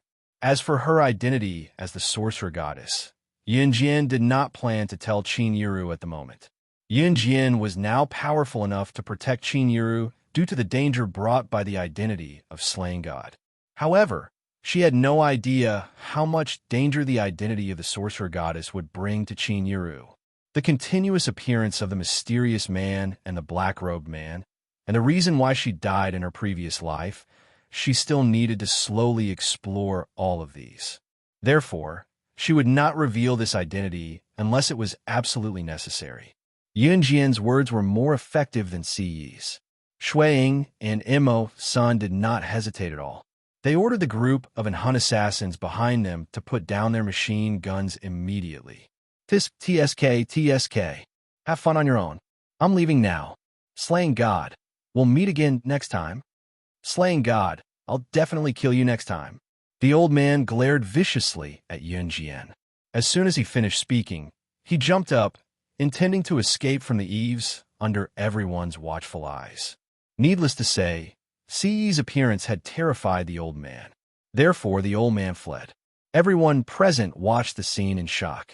However, before the old man could jump out of the eaves, they saw the tall figure with Yun Jian in his arms flash. In the next second, Si Yi was one step ahead of the old man in the air. He stood in the air, and with a kick from his slender thigh, he sent the old man crashing to the ground from midair. Si Yi landed on the ground. He looked askance at the old man and said coldly, "You want to leave after bullying my woman? Leave your head behind." Chapter 17:20. The blade flashed, and the blade reflected a dazzling light under the blazing sun overhead. The light flashed in front of everyone's eyes. They did not even see when Si Yi struck. All they saw was the flash of light. Before the old man on the ground could react, his head had been split in half. His head and body were split in half. The old man's eyes were still wide open. His head and body had been split in half. He died with his eyes wide open. As the old man died, his eyes were still wide open, unwilling to close. "He's dead? He's dead. He's dead. Ah!" The group of old women around them reacted the quickest and screamed the loudest. Those who did not know better would have thought that they were the ones who died. See, he had finished off the old man in one move. That speed was so fast that no one knew when he had struck with his saber. SH Fu. Die. Master is dead. Lin Mingyu's pupils suddenly shrank. She was so frightened that her expression changed. It was as if she had heard something horrifying. Her lips turned white, and she stood rooted to the ground, trembling. Lin Mingyu's senior brothers were all dumbfounded. They did not see wrongly. When the old man saw C.E. and said those words, he did not even care about their lives and escaped alone. If the old man had managed to escape by himself, then the few senior brothers of Lin Mingyu who were with him would have died without a doubt. But the old man failed to escape. But it was undeniable that the old man did not care about his own disciples at all, just to save his own life. In addition, his master, who was extremely arrogant just a second ago, had his head chopped off at this moment. Therefore, Lin Mingyu's senior brothers could not react to the old man's selfishness and escape without caring about their lives. Now, the old man was beheaded and died on the spot. Compared to Lin Mingyu's senior brothers, Lu Fian, Li Xiangyi, and the rest were in a daze from the beginning. What the hell is going on? Lu Fian, Li Xiangyi, and the rest were so shocked by the scene before them that they could not react. As for Zhang Meihua, Qin Fangfang, and the rest, they were completely dumbfounded. See, he had personally killed him. Shuang and Imo's son both swallowed hard. How long had it been since their young master had personally taken action? Normally, see, he wouldn't make a move, as these trash were so weak that he didn't even need to do anything. But just now, their young master made a move again. Shuang and Imo's son swallowed and sighed at Yunjian's charm. It seemed that young madam's charm was too great. Just now, when Yunjian asked E to go east, she didn't dare to go west. When she asked C.E. to stop, she didn't even dare to let out a fart. Shuang felt that he needed to have a good chat with Adam. Next time, they shouldn't work so hard to curry favor with Yunjian. This was equivalent to currying favor with their young master. If C.E. heard of Shui Ying's plan, she would probably send him flying with a slap. Mom, younger sister, what happened? Just then, a few silhouettes walked in from the main entrance. Upon closer inspection, it was Yun Yi, Qin Yu, and Gun Yinji. Yun Yi and Qin Yu entered the courtyard side by side, while Gun Yinji followed them in alone. Yun Yi frowned when he saw the scene around him, but he was not too shocked. He already knew his younger sister Yun Jin's identity. In addition, he had been training with Zhang Xiaofeng and Yun Jin these days.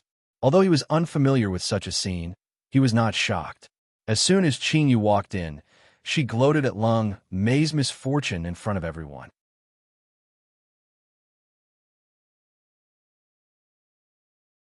Chapter 17:21. What? My leader is here. Are you kidding me? I just snuck out, okay. How'd he find me so quickly? Oh my god. I don't want to go back. Help me find a place to hide.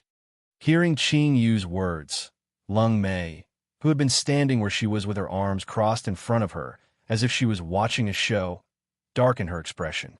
In the next second, Lung Mei's face was as swollen as charcoal. She jumped up and looked left and right. There was nowhere to hide. There's a pigsty over there. Lung Mei, go hide for a while. It's useless to hide in the house. A pigsty is the best. Even if your leader is here, he won't enter the pigsty to look for you. Gun Yinji gave Lung Mei a kind suggestion. Yes. Hide in the pigsty. What? You want me to hide in the pigsty? She was Lung Mei, the blood doll's top expert. Gun Yinji was asking for a beating. She wanted her to hide in the pigsty. Lung Mei's expression darkened immediately. Do you want to be caught? Gun Yinji instigated again. People in the countryside usually had a pigsty because the elderly in the countryside would usually stay at home to farm. Since there were many vegetables at home, people in the countryside would usually raise 1 or 2 or 3 piglets at home. The extra vegetables would be eaten by the pigs so that it would not go to waste. This was considered a custom in the countryside because raising 1 or 2 piglets at home and slaughtering them for New Year's was a special way to celebrate the new year. Of course, people in the past did not raise piglets for New Year's. They were so poor that they could not even afford to eat. There were many people who died of starvation in the old days.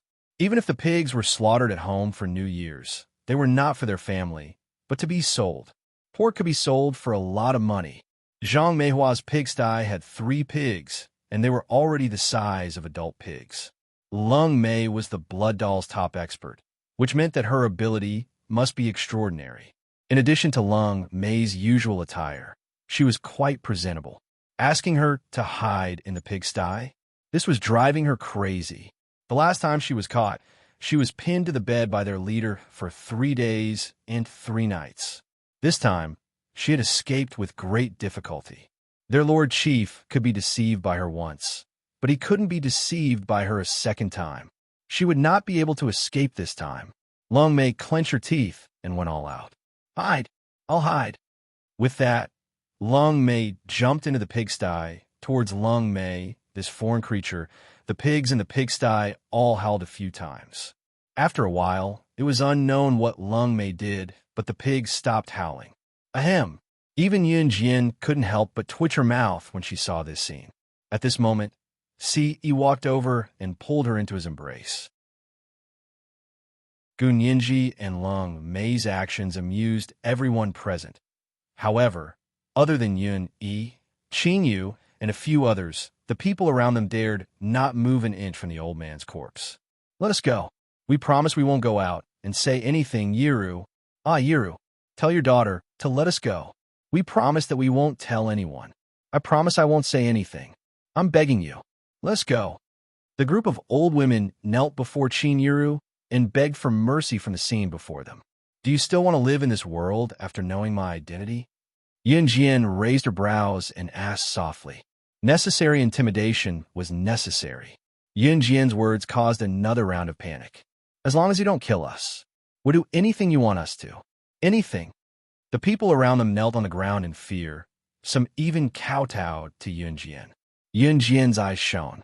She then signaled Qin Yu with a look so that everyone present, other than Qin Yiru, Yun Yi, and those who should not have their memories erased, had to drink the 3-hour amnesia liquid. This was Yun Jian's ultimate goal. Even Lu Fian, Li Xiangyi, and the rest were not spared. The corpses and blood on the ground were quickly cleaned up by Han's people. Everything returned to how it was before. Chapter 1722. Everyone fainted after drinking the amnesia liquid for 3 hours. They would not remember what had just happened when they woke up. Of course, it would take some time for them to wake up after drinking the amnesia liquid for 3 hours. Lu Fian, Li Xiangyi, Lin Mengyu, and everyone else present had no idea what the amnesia liquid was. However, due to what Yun Jian had said earlier, they would die if they did not drink the liquid. Therefore, everyone drank it obediently. What a joke. After knowing that Yun Jian was slaying God, they did not even dare to refute Yun Jian. Judging from the series of actions earlier, Yun Jian's ability to kill was no joke. Therefore, the group drank the amnesia liquid obediently. Of course, Lu Fian, Li Xiangyi, and the rest drank the liquid as well. Although they had no idea what it was, they believed that Yun Jian would not harm them. Currently, the group was unconscious on the ground and would only wake up after a while. Fortunately, the amnesia liquid that Qin Yu had specially developed did not have any side effects and could be used multiple times on the same person. Di Lin's sudden appearance gave Qin Yiru another shock. However, Qin Yiru had enough scares today. 1 or 2 more would not make a difference. Di Lin, who appeared at the entrance of the courtyard, looked around and asked Yun Jian, "Has Long Mei been here before?" Di Lin asked Yun Jian because he thought that Yun Jian would not lie to him. Yun Jian's red lips curved slightly. Just as she was about to betray Long Mei, she heard Long Mei's warning imitating a pig's cry from the pigsty next door. "Ow, ow, humph, humph." The impersonation was quite accurate. If Long Mei had not jumped into the pigsty earlier, Yun Jian would not have been able to tell whether the cry was a real pig's cry or Long Mei's voice. The pig's cry was too prominent, similar to Long Mei's cries in bed. Di Lin turned to look at the pigsty. "She hasn't been here." Yun Jian leaned her back gently against Si Yi's chest. She pursed her lips and lied without batting an eyelid. Yun Jian suspected that she had been possessed by Si Yi. I'm getting better at lying." At this moment, Di Lin was already walking towards the pigsty. "Damn these lazy pigs. I just fed you pig food this morning, and now you're squawking, squawking, squawking, squawking. What the hell are you screaming for? Here's the pig feed." At that moment, Gun Yinji, who was standing not too far away from the pigsty, had an idea. She grabbed the pig food next to the pigsty and poured it all into the pigsty. Wheeze. Wheeze. The pigs in the pigsty all let out satisfied noises and began to scramble for the pig food. Seeing this, Lin went into the room to check. He didn't see Long Mei. He left behind a relatively handsome back view and left. After making sure that Lin had left, Gunyinji dragged Long Mei out of the pigsty. Reality proved that Long Mei had chased Gunyinji around Xinjiang town for dozens of rounds. Inside the room, Yun Yi, Qin Yu, Yun Jian, Qin Yiru, and Si Yi sat together at the table. Knowing that Qin Yiru already knew the truth, Yun Yi opened her mouth, but it was Qin Yiru who asked first. Xiao Yi, you've known about this for a long time, haven't you? Qin Yiru asked Yun Yi if she knew that Yun Jian was no longer the Yun Jian of the past. Brother found out not too long ago, Yun Jian suddenly said, then leaned on Si Yi's shoulder and told Yun Yi and Qin Yiru. Chapter 17:23. Yun Jian told Qin Yiru and Yun Yi everything about her. Other than what happened in Yulong mainland and some things that could not be said, she had told them everything she could. After listening to what Yun Jian said, Qin Yiru completely believed that the woman in front of her was not her biological daughter. Qin Yiru was upset, but there was nothing she could do. I don't know where the real Yun Jian went, but I promise that I'll do my best to find her. Yun Jian's determined gaze tugged at Qin Yiru's heartstrings. No, this is her fate. All of this is fate. Child, you're my child. This isn't your fault. You shouldn't go through this. Qin Yiru was worried that Yun Jian would get into trouble while searching for her daughter. Hence, Qin Yiru grabbed Yun Jian. How could Qin Yiru not want to find her biological daughter? She should not, and would never force Yun Jian to help her search. Yun Jian was a child who had a hard life. She had lived in a place like that in her past life, and suffered so much. Your mom Xiao Jian from now on. Mom will love you forever. Qin Yiru told Yun Jian as she tugged at her hand. You have to be good to my younger sister, or I won't let you go as her brother. Yun Yi gestured at Si Yi. Qin Yiru and Yun Yi were indirectly acknowledging Yun Jian. They were a family. Mom, brother, thank you. Yun Jian's heart warmed. She felt like she had someone to rely on right now. This was the reliance that came from family. I'll protect her with my life. Si Yi grabbed Yun Jian's soft hand and told Yun Yi and Qin Yiru solemnly. Yun Yi and Qin Yiru were comforted by the gesture. Yun Jian breathed a sigh of relief after what happened in Xinjiang town. It was also a relief for Yun Jian when Qin Yiru learned the truth. Other than Qin Yiru, who knew the truth, everyone else had forgotten what happened that day. Of course, that was except for those who already knew. Si Yi and Shuang returned to an Han group. Before they left, Si Yi had left her most capable assistant, Mo Sun, to work under Yun Jian. This Saturday, after visiting Chen Sini at Longmen City People's Hospital, Yun Jian was invited by Su Mei to visit Luo Berry's house. Su Mei and Luo Berry were acquainted with Yun Jian in the selection field. When they first entered the field, Su Mei was older and often took care of Yun Jian and Luo Berry. Su Mei invited Yun Jian to visit Luo Berry's house this week, and Yun Jian did not refuse. Before they left, Yun Jian even called Mo's son, the assistant that Si Yi had left for her along. Luo Berry's family was rich. How rich were they? Based on their family's wealth, it was more than enough to buy hundreds of helicopters. Luo Berry's family was located in Donglin City in the northern province. Donglin City was a coastal city, and the property prices here were very high. It was one of the first-tier cities in Country Z. Luo Berry's house was located halfway up a tall mountain. This entire mountain was her family's property. The owners of Luo Berry's house were Luo Berry's grandfather and grandmother. Her family was a more feudal family. Luo Berry's father and mother lived together with her uncles, aunts, and uncles. Mo's son, who followed behind Yun Jian and Su Mei, was no different from a bodyguard. They had finally arrived at the entrance of Luo Berry's house halfway up the mountain. Luo Berry had been waiting there since early morning.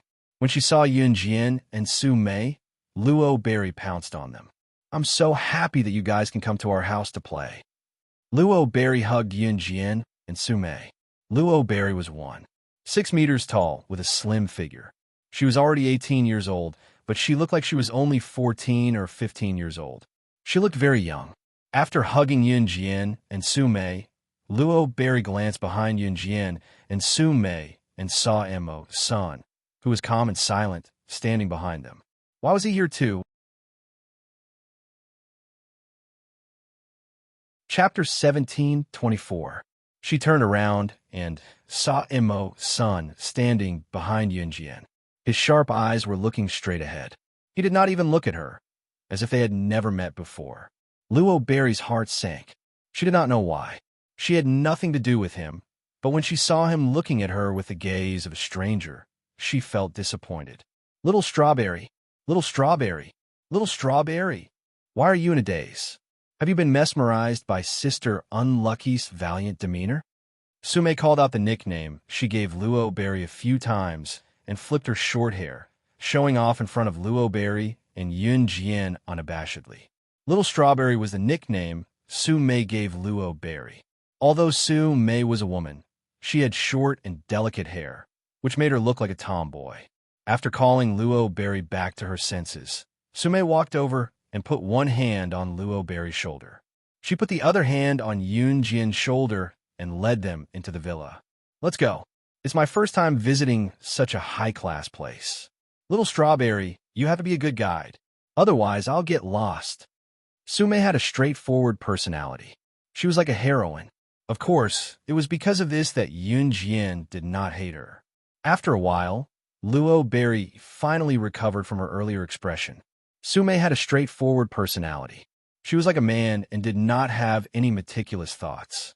Therefore, she did not notice the way Luo Berry looked at Imo. Senator Yun Jian was observant. Even the slightest movement could not fool her eyes. Therefore, she saw Luo Berry's feelings for Imo Senator. However, Yun Jian did not say a word. Luo Berry's villa occupied a large area. It was the size of 50 basketball courts. It was not an exaggeration.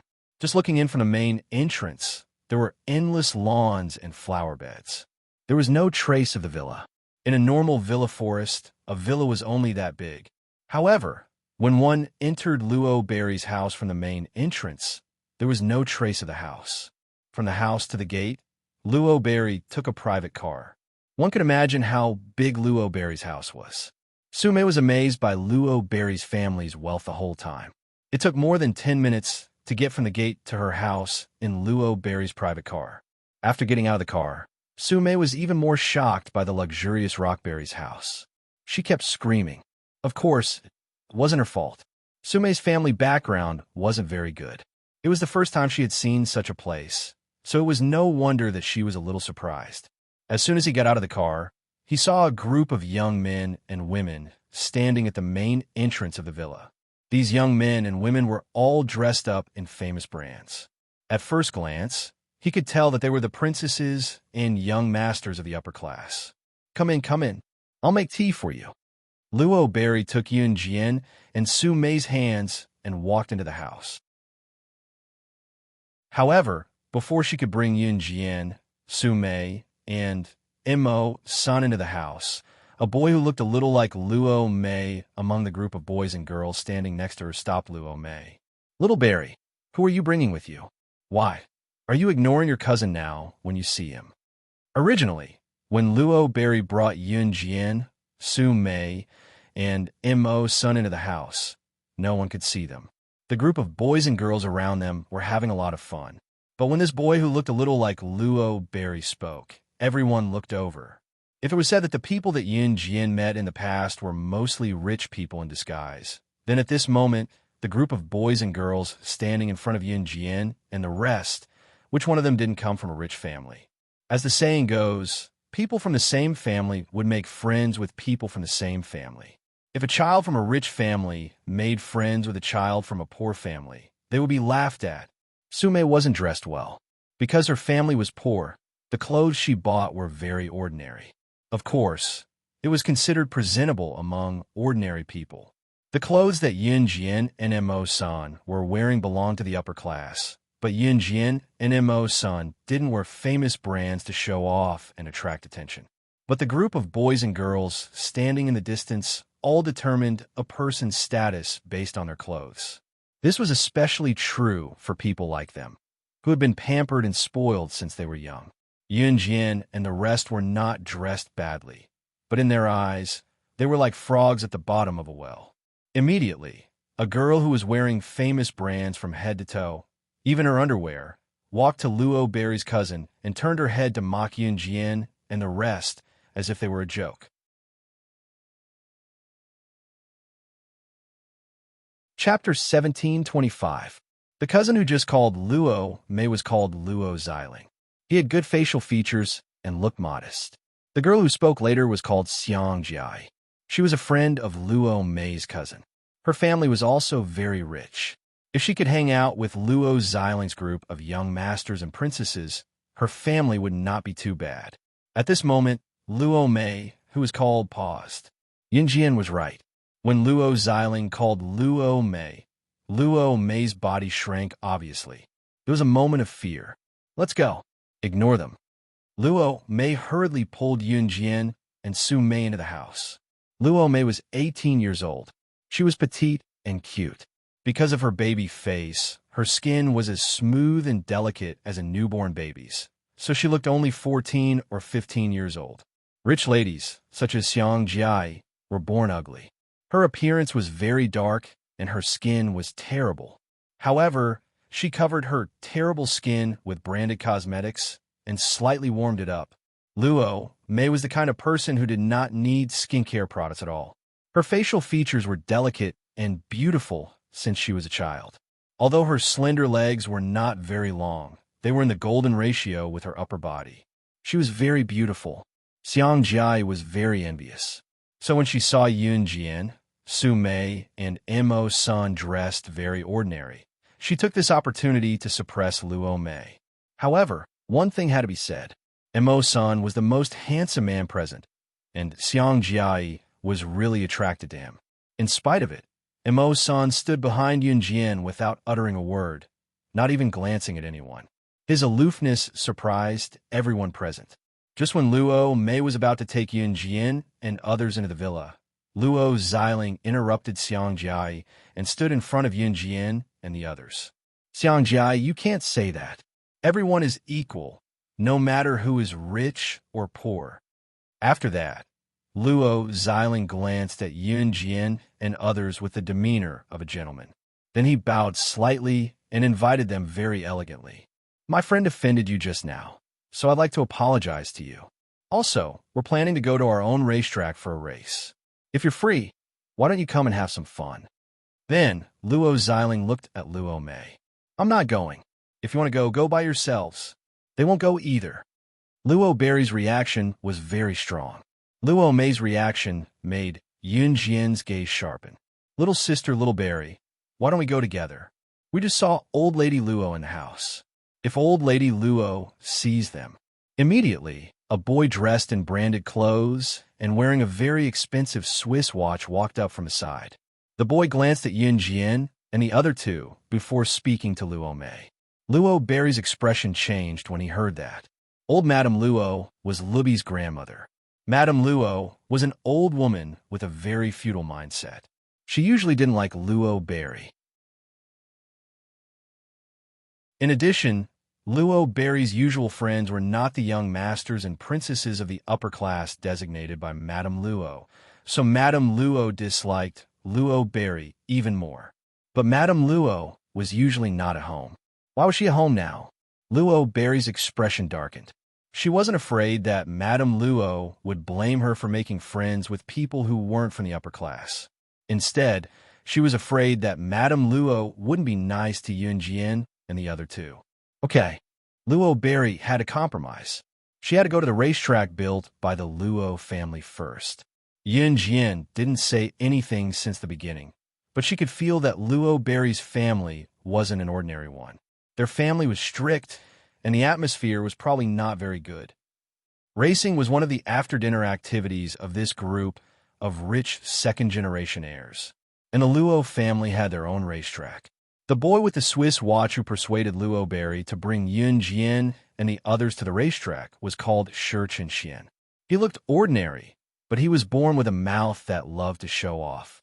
Boys from poor families had their own way of showing off, and boys from rich families also had their own way of showing off in front of girls.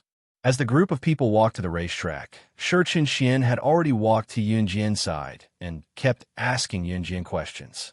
If it weren't for Immerse son who was standing around, Shi Qianxian would have stuck to Yun Jian at this moment. You're Yun Jian? What a beautiful name. Hey, have you ever raced before? Shi Qianxian asked. How can a girl like her play racing?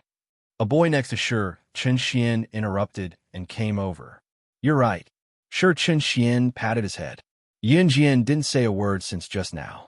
At this time, in order to show off, the group of boys began to flaunt in front of the girls. Hey, do you know the SS in the racing world? Isn't that the top figure in the racing world? I heard that the SS appeared in Maryland in Country M some time ago. Is this true? It must be true. One of my buddies saw it with their own eyes.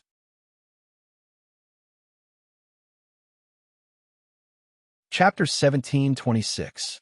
Along the way, Chun Xian and the others bragged about their driving skills, as if they were the top racers. Yun Jian was immune to it, and she didn't say a word.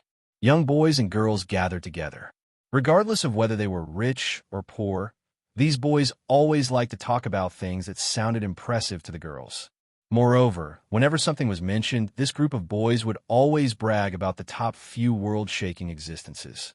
In the racing circle, the most famous car in the world was SS. Therefore, these boys liked to brag about SS. This was not the first time they had mentioned it. Yun Jian didn't even bother to reply. When they arrived at the racetrack, these boys fought to be the first to show off their skills. Yun Jian, Su Mei, Luo Berry, and Immerse san sat on the spectator stand and didn't look at these boys at all. There was no one around, only the four of them. Su Mei asked Luo Berry her doubts. Little Strawberry, who is Madame Luo? She's my grandma. Luo Berry's frown was now slightly relaxed. She's more domineering. She forced my friends to me since I was young, and then Luo Berry suddenly stopped talking. Later, she met her good friend, but in the end, her good friend's boyfriend cheated on her. Because her family was rich, her boyfriend turned around and pursued her. Her good friend broke up with her because of this, and even insulted her as a whore. But she couldn't say these words out loud. Luo Berry stopped talking halfway, but the people present could understand the meaning of Luo Berry's words. If Luo Berry had brought the three of them home, Madame Luo would have looked at them coldly and mocked them. No one noticed that Immerse's sharp eyes flashed slightly when he heard Luo Mei's dejected words. When my grandma leaves later, we can go back. Luo Berry looked at Yun Jian and then at Su Mei and suddenly grinned. Madame Luo didn't live in the Luo family's main house. She liked peace and quiet, so she lived in a small villa not far from the Luo family's main house. It was rare for her to come back. From the racetrack, they could see if there were any cars driving out of the gate. After basking in the sun for about half an hour, she saw the figure of old Lady Luo's private driver driving her away. Seeing this, Luo Huan stood up and said to Yun Jian and the other two, "Let's go." On the other side, Chun Xian, who had been racing a few rounds to attract Yun Jian's attention, saw that Yun Jian and the others were about to leave. He quickly rushed over and asked, "You guys are leaving?" "Okay." Luo Huan nodded and left with Yun Jian and Su Mei without greeting Shi Qianxian and the others. Luo Mei's behavior was very unusual. Seeing this, Yun Jian did not say anything. After staying at Luo Berry's house for a day, Luo Berry asked Yun Jian and the others to stay overnight. The Luo family had a special room for guests, and the room was like a hotel. Someone would come and clean it every day. In the evening, Yun Jian was sleeping alone on the bed with her eyes closed. Suddenly, there was a strange sound of footsteps outside the door. It was not the sound of someone passing by. She turned over and stood up, opened the door, and chased after it. Looking at that sneaky figure, Yun Jian's eyes turned sharp. That wasn't that Luo Xiling, Luo Huan's cousin? What did he want to do? Yunjian's flexible figure was as fast as lightning, and she caught up with him without leaving a trace. When turning a corner, Yunjian bumped into a group of people. That group of people were the boys who raced with Luo Xiling during the day, including Xiang Jiai, who mocked Yunjian at the beginning. The Luo family had a special VIP hotel, so this group of people often stayed at the Luo family's house. It was no secret. At this time, Luo Xiling's expression, which was sneaky as if he was going to do something bad, suddenly became normal. He also greeted the friends he met along the way. "Where are you going, brother?" "Sure, Qinxian," asked Luo Xiling. "I'm going to the rooftop for a walk," Luo Xiling said, and walked through these people naturally. Yunjian also pretended that nothing happened and walked to Luo Xiling. No one noticed her at first, but Xiang Jai was not happy with Luo Berry, and she was also not happy with Yunjian. When she saw Yunjian walking over there, she immediately called out to Yunjian.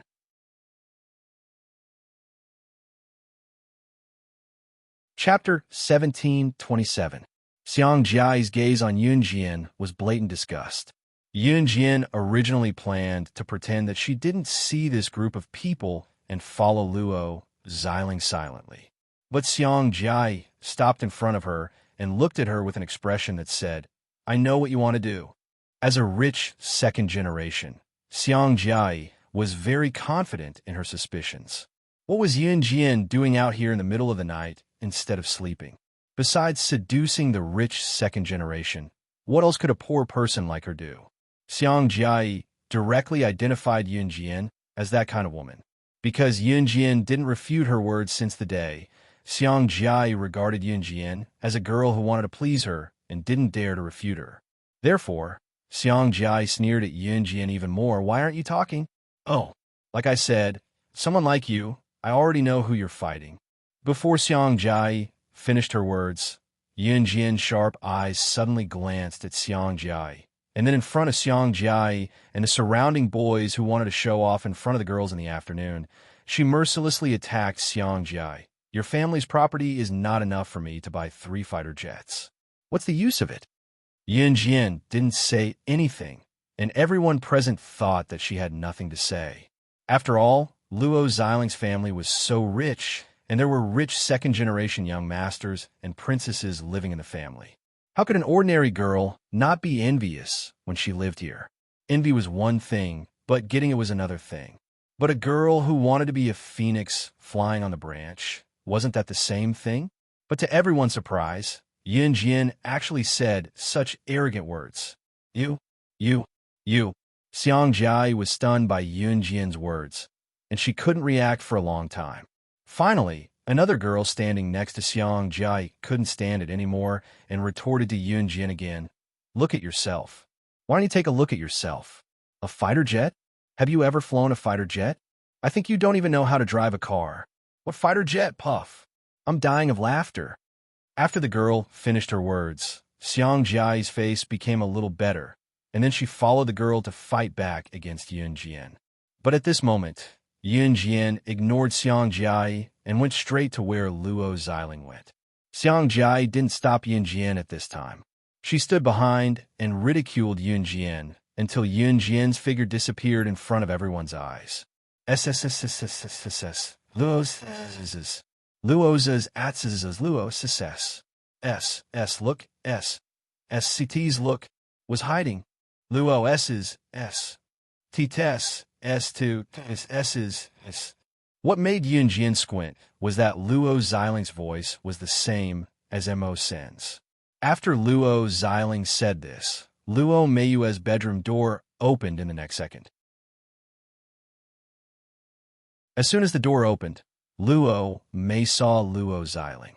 She was so scared that her face turned pale, and she quickly closed the door. The door was blocked by Luo Xiling. "Cousin, why are you here? What are you doing? If you keep doing this, I'm going to scream for help." Luo Berry's face turned pale. "My dear cousin, you used to refuse to open the door no matter what. Today, I finally got the chance. You like that kid, don't you? Hee, I still have to thank that kid today. If it wasn't for him, how would you be willing to open the door for me? My good sister, let me show you some love. Luo Xiling changed his elegant demeanor during the day and turned into a beast of love. Yin Jian's eyes flashed sharply.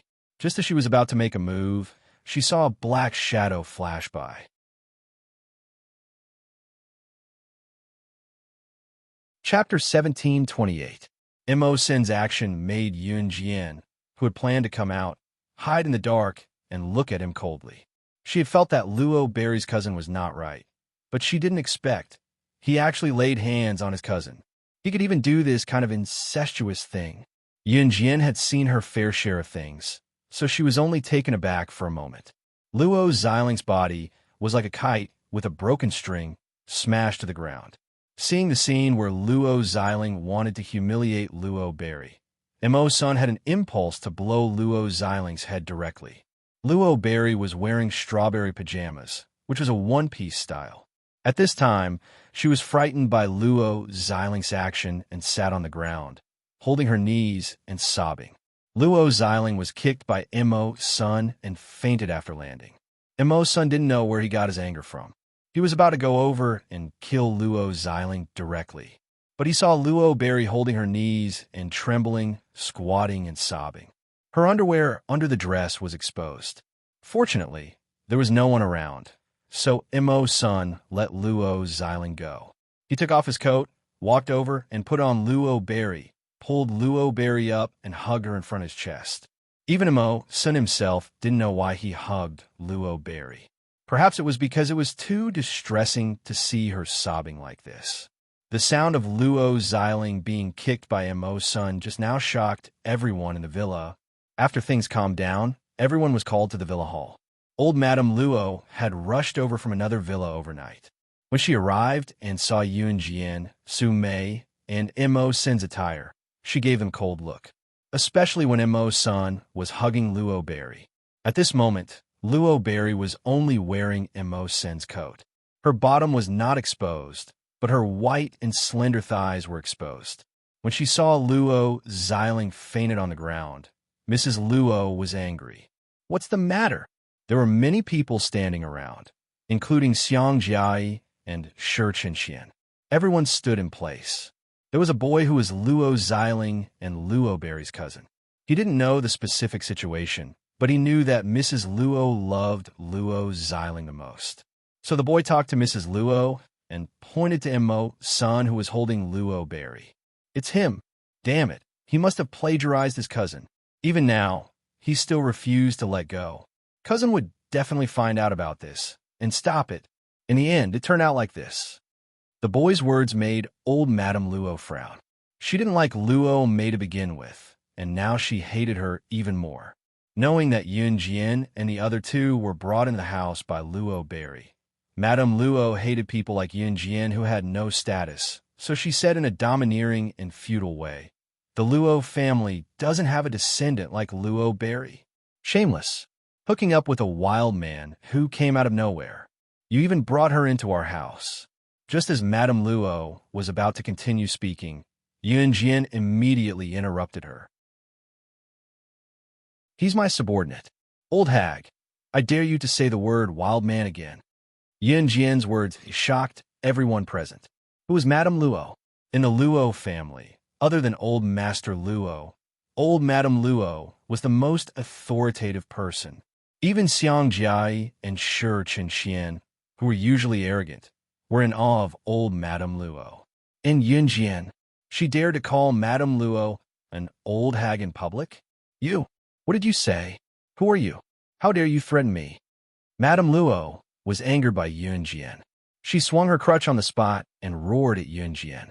As soon as the words fell, Yun Jian stared at Madame Luo coldly. In front of everyone present, her words scared Madame Luo, including everyone around, out of their wits. The so-called noble families of Z country, the Luo family style is just like this. I am the chairman of Rongyao Company. If I remember correctly, your Luo family begged to cooperate with my Rongyao Company last week.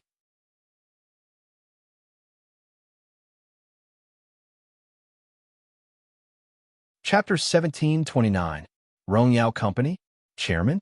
You? After all, Old Madame Luo was the mistress of the Luo family. After hearing Yunjian's words, she quickly reacted and looked at Yunjian with a questioning and constricted eyes. The faces of the people around who were watching Yunjian and her subordinate Imo Sen's joke were also slightly stiff. The faces of Xiang Jiai, Shi Chunxian, and others almost instantly darkened to the extreme.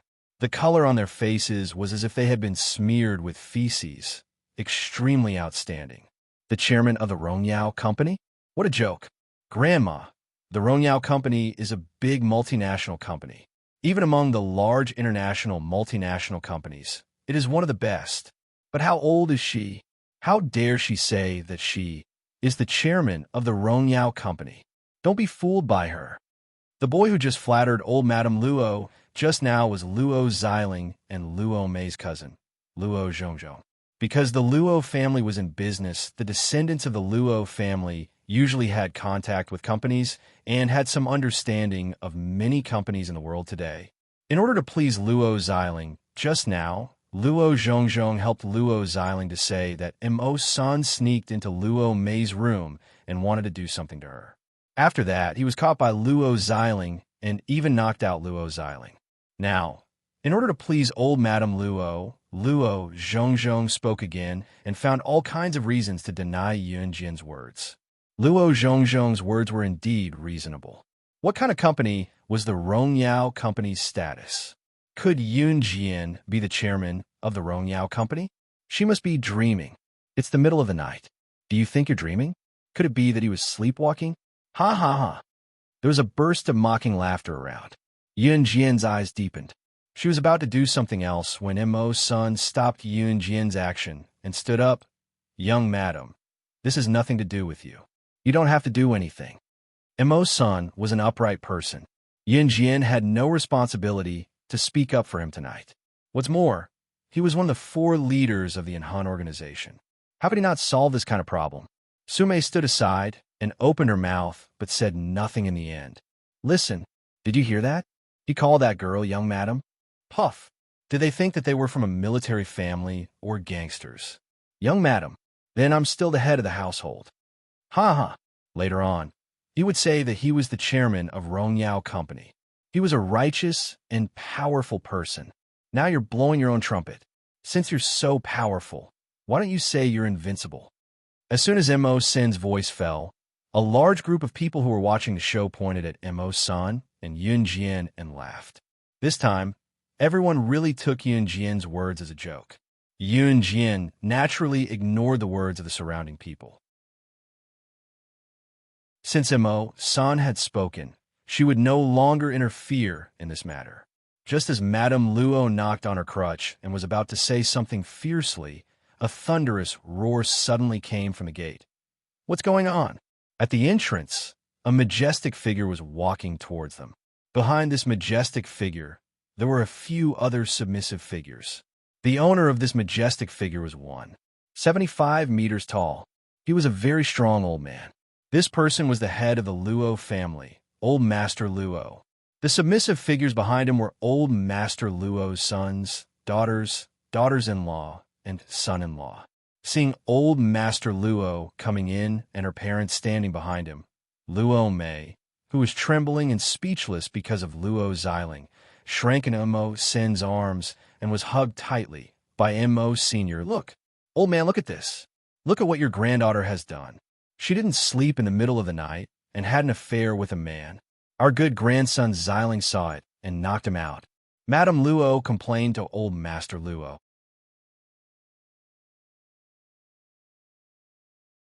Chapter 1730. A long time ago, Luo Xiling would touch her whenever he had the chance. Although Luo Mei had never been touched by Luo Xiling. Sometimes when Luo Xiling was close to Luo Mei, he would touch her little hand and rub her head.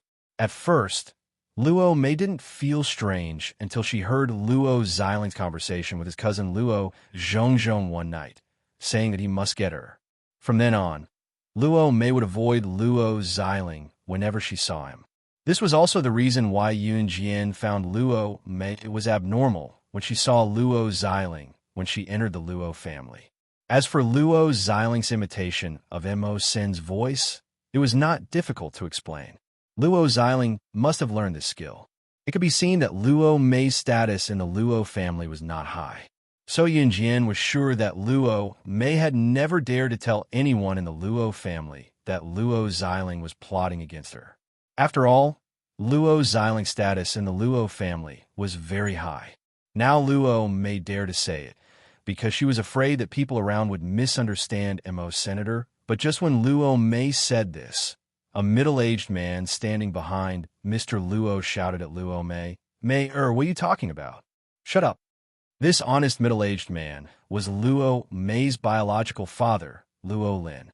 The quiet middle-aged woman standing next to Luo Lin was Luo Lin's wife and Luo Mei's mother, Bai Wenxiang. Luo Mei's father, Luo Lin, was an honest man. To put it bluntly, in front of Mr. Luo, Luo Lin was as honest as a pug. As soon as he entered the door, he saw his daughter in the arms of a strange man. He didn't even ask what was going on. Because he was afraid of his old father, Mr. Luo, he shouted at Luo Mei directly. Luo Mei burst into tears when she was yelled at. Because she knew the situation and wanted to stay in the Luo family, Luo Mei never dared to say that Luo Xiling was plotting against her. Perhaps in the eyes of outsiders, Luo Mei was a member of the Luo family. She was very well off and could go out smoothly. But in the Luo family, Luo Mei's status was almost non-existent. This was the wealthy Luo family. Look at the situation now. How dare you hug her? What a scandal. Hurry up and come over. Grandpa Luo didn't like Luo Berry either. So when he saw that Mo's son was still holding Luo Berry, he immediately yelled at Luo Berry. Yunjian narrowed her eyes and didn't say anything. Luo Berry was so frightened by the roar that she trembled slightly. Her heart was bleeding.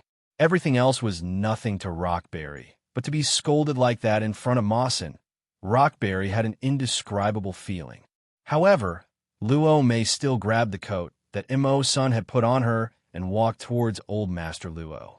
However, just as she was about to leave Mo Sin's embrace, Luo Mei felt her wrist being grabbed tightly. In the next second, she, who was about to leave Mo Sin's embrace, was once again pulled into his embrace. She will no longer be under your control. Mo's son reached out and gently wiped away the tears at the corner of Luo Mei's eyes. He said this without changing his expression. Who do you think you are? Luo Berry was a member of the Luo family when she was alive, and she will be a ghost of the Luo family even after she dies. What right do you have to control her? Grandfather Luo was so angry that his face was bulging. He could tell that this poor kid wanted Luo Berry, right? His Luo family's women's marriages were all arranged with other rich families. Who did this poor kid think he was? He wanted to take Luo Berry away? Bam! At this moment, the door was suddenly pushed open. A figure as handsome as Mo's son immediately walked in. After this figure entered, he walked straight to Mo's son in front of everyone present. The moment this figure entered, Grandfather Luo's face darkened. He was so frightened that he exclaimed at this figure, "You are one of the 4 leaders of an Hun group, Adam." After that, Adam, who had attracted everyone's attention, walked quickly to Yunjian. He first nodded at Yunjian and greeted respectfully, "Young madam." Then, he walked to Mo Sin's side and ignored Grandfather Luo. He naturally placed his hand on Mo Sin's shoulder and raised his eyebrows at Mo Sin. Mo, son, it's been so long since we last met. Even this kind of trash dares to bully you? After Adam finished speaking, everyone noticed the way Adam addressed Mo Senator. Seeing this, Grandfather Luo was so frightened that his face changed. He looked at Yunjian and then at Mo's son and exclaimed, "Mo's son? Are you one of the 4 leaders of an Hun group?" Mo's son.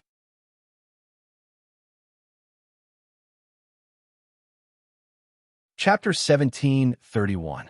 Among the 4 leaders of the Han organization, Shui Ying was the one who hung around the public the most. Next was Adam. Although Adam and Mo's son often followed CE, Adam would hang around with Shui Ying whenever he had free time. Therefore, there were still many international bigwigs who knew Adam well. Mo's son was a relatively low-key person. He usually followed CE silently and acted in a low-key manner. Therefore, there were not many opportunities for him to be exposed in front of international bigwigs. As for Lin Wei, he was in charge of the Han organization's assassin training camp. Therefore, he had the least opportunities to be exposed in front of international bigwigs. Grandfather Luo happened to see Adam once before. At that time, Adam was still standing with Shuang. In front of the real international bigwigs, Grandfather Luo didn't even dare to fart. Therefore, when he saw Adam, he didn't dare to go forward. At this moment, he suddenly saw Adam and heard how Adam addressed Mo. Senator Old Master Luo was dumbfounded, especially when Adam respectfully addressed Yun Jian as Young Madam. Young Madam? Xiang Jiai, Shi Chen Xian, Luo Zhongzhong, and Old Madam Luo, who were standing around, were all stunned at this moment. They were looking at Yun Jian with disbelief and fear. Grandfather Luo just looked at Adam and Mo's son and exclaimed. Everyone present felt that Adam and Mo Sen's identity was not ordinary. At this moment, everyone who was shocked by Adam and Mo Sen's identity suddenly came back to their senses. Just now, Mo Sen also called Yun Jian as Young Madam, but the people around didn't take it seriously. Instead, they mocked and ridiculed. At this moment, Adam, who was frightened by Grandfather Luo, also called Yun Jian as Young Madam. And Adam and Mo San were the 4 leaders of the Han organization. Everyone present was dumbfounded. Their faces were so dark that they couldn't be described with words. Yun Jian, was she the young madam of the Han organization? Damn old man, don't look at me with such a shocked expression. You guessed right. Mo San, one of the 4 leaders of the Han organization, is the wild man you're talking about. Yun Jian crossed her arms. She didn't intend to participate, but she didn't expect Grandfather Luo to point the spearhead at her. Therefore, she added a few words. What? The person who scolded Mo's son as a wild man was Madame Luo. At this moment, after hearing Yun Jian's words, Madame Luo directly covered her heart and was so scared that she almost had a myocardial infarction. Old Master Luo had told Old Madame Luo a long time ago that there were only 2 underworld forces in the world that should not be provoked. One of them was the Han organization, and the other was the Kosha mercenaries. And just now, she actually scolded one of the 4 leaders of an Han organization, Mo San, whose position was second only to the mysterious leader of an Han organization. Grandma! Grandma! Mrs. Luo was so scared that she fainted directly, and all the grandchildren around her rushed over. Xiang Jiai, who had said earlier that Yun Jian was delusional about marrying into a rich family and seducing the rich second generation, was in a state of shock. Yun Jian was the young mistress of the Han organization.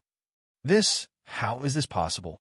Also, Yun Jian said that their family fortune was not enough for her to buy 3 fighter jets. Could it be that all of this was real? The surroundings were in a mess.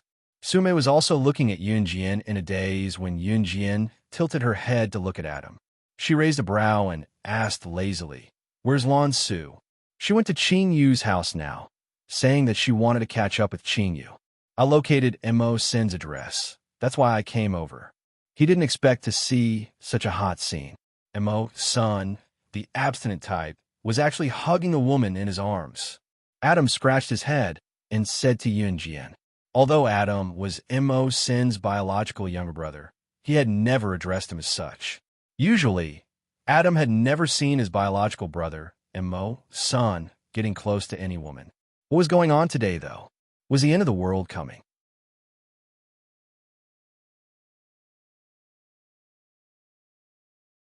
Chapter 1732. If Mo San heard Adam's words, he would not be walking out of this door today. Yun Jian smirked. Luo Berry, who was in Mo Sen's arms, was dumbfounded. He was actually Mo San, one of the 4 leaders of an Han group. The younger generation of the Luo family would usually be taught some knowledge of the business world. Luo Berry had heard a lot about large organizations like an Han group and kosher mercenaries. However, Luo Berry thought that she would never have any dealings with an Hun group or kosher mercenaries in her life, so she had never purposely explained it. Knowing that Mo's son was one of the 4 leaders of an Hun group, Luo Berry instantly felt that she was not worthy of him. Hence, Luo Berry, who was nestled in Mo Sen's arms, tried to break free. However, Luo Berry's wrist was gripped tightly by Mo's son, and she could not break free. In the end, it was Luo Berry's mother, Bai Wen Xiang, who came over to pull Luo Berry away that the drama stopped. It was then that Mo's son realized that he had been holding the innocent girl's hand for quite some time. "What, are you tempted? Snatch her home, if you are." Adam, who stood beside Mo's son, extended his right arm to nudge him as he said with a grin, "Don't spout nonsense, Adam." Mo Sen's gaze dimmed as he walked away. Mo Sen was not a man of words. Yun Jian had wanted to help Mo's son and Luo Berry, but with Adam guiding Mo's son, her intention to help Mo's son was nixed. Old Madame Luo and Luo Xiling had fainted, but the Luo family was so busy that they called a family doctor to check on them. They were only relieved after making sure that they were fine. Yun Jian slept soundly that night. After staying at the Luo family for 3 days, Yun Jian even invited Luo Berry to Longmen City before she left. Luo Berry was not going, but she went with Yun Jian after Old Master Luo called her to the study and lectured her. Yun Jian narrowed her eyes when she saw Luo Meiqi coming out of the study with a sullen face.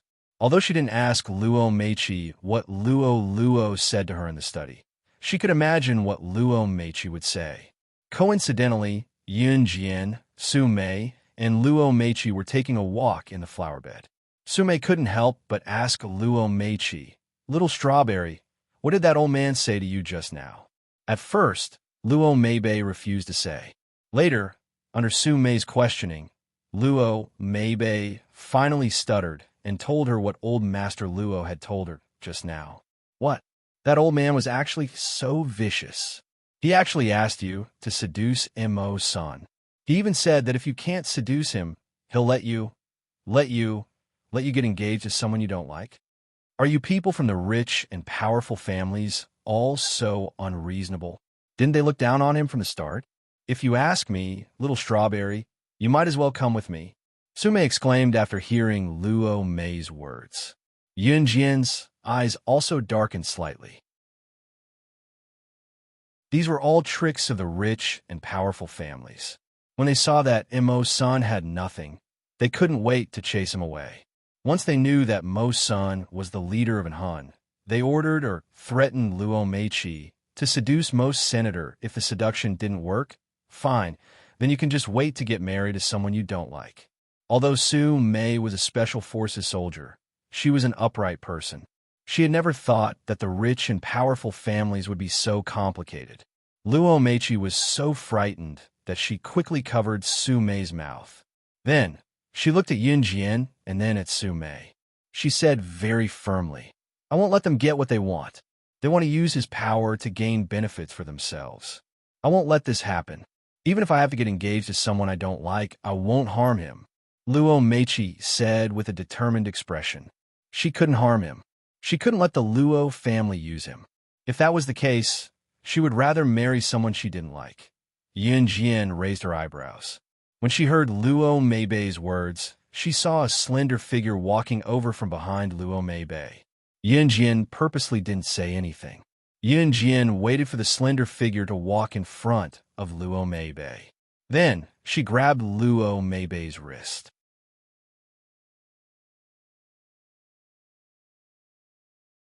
Chapter 1733.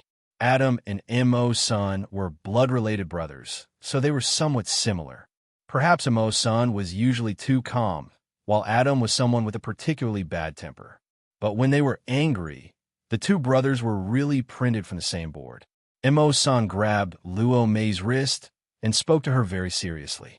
This action scared Luo Mei so much that her expression changed.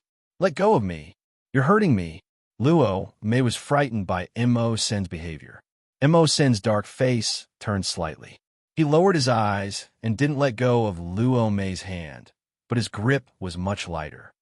"Sorry, Immerse apologized in a gentlemanly manner. Yunjin blinked at Sumei, and before Sumei could react, she grabbed Sumei's collar and dragged her out. Sumei only reacted after leaving the scene for a while. Was Yunjin trying to create an opportunity for Imo-sun and Luo-mei? Wow, so cool. Sumei's reflexes were rather slow. It was only when she was dragged out by Yunjin that she realized what had happened. Sumei was already in her 20s, but she still had the heart of a young girl. Yunjin smiled slightly. Just as she grinned, a large group of boys and girls rushed out from the surroundings. Looking closely, wasn't the leader Xiang Jai? Yunjin only recognized a few of the surrounding boys and girls because they were following behind Xiang Jai. Just as Yunjin blinked, Xiang Jai pointed at Yunjin and said arrogantly, "Yunjin, you made me lose face in front of them. Don't think that you're the young madam of the Enhan organization. I'll be afraid of you. I brought everyone here today to teach you a lesson." Xiang Jai obviously didn't know what kind of existence the Enhan organization was, which was why she said such words. Yunjin's red lips curved into a smile when she heard that. Xiang Jai was originally walking with Shi Chenxuan's group, but she didn't see Shi, Chen Xian, and the rest now. It wasn't hard to guess that Xiang Jai must have been mocked by Shi, Chen Xian, and the rest 3 days ago when she mocked Yunjin. A rich young lady like Xiang Jai wanted to save some face. Plus, she didn't know what kind of organization the Han organization was, so she brought a group of people here to cause trouble. Xiang Jai didn't know Yunjin's capabilities, so she shouted, "All of you attack." Xiang Jai's words. Yunjin suddenly narrowed her eyes. In the next second, before Xiang Jai and the rest of them could do anything, they fainted on the spot. Yun's eyes flashed sharp eyes, and then she fainted too. Su was really fainted. A while later, a large group of men in black came over and took Yunjin and the others away without a sound. These girls are the daughters of wealthy merchants. Look at them, their skin is so soft and tender. Load them all up and take them away. The voice was crystal clear. Yunjin didn't move. She didn't faint, but there was a slight change in her expression. She fainted just now because she wanted to see who the people who drugged them were. However, Yunjin was sure now. What a joke. She really bumped into them. She had experienced this scene when she was 5 years old in her past life. She didn't expect assassin organizations to have such a huge appetite now. They even wanted to kidnap teenage girls? That was right. The men in black who drugged Yunjin and the rest were from a small assassin organization. Most assassin organizations would kidnap girls around 5 or 6 years old and train them to become assassins from a young age. However, Yunjin couldn't be mistaken. These men in black captured them to train them to become assassins. That was why Yunjin thought they had such a huge appetite. They used to kidnap little girls, but now they wanted to kidnap teenage girls? Was there no one else in the world? Unfortunately, this group of people captured her. What a joke. Slaying God, the top international secret agent ranking, was captured. She was even sent to an assassin training camp.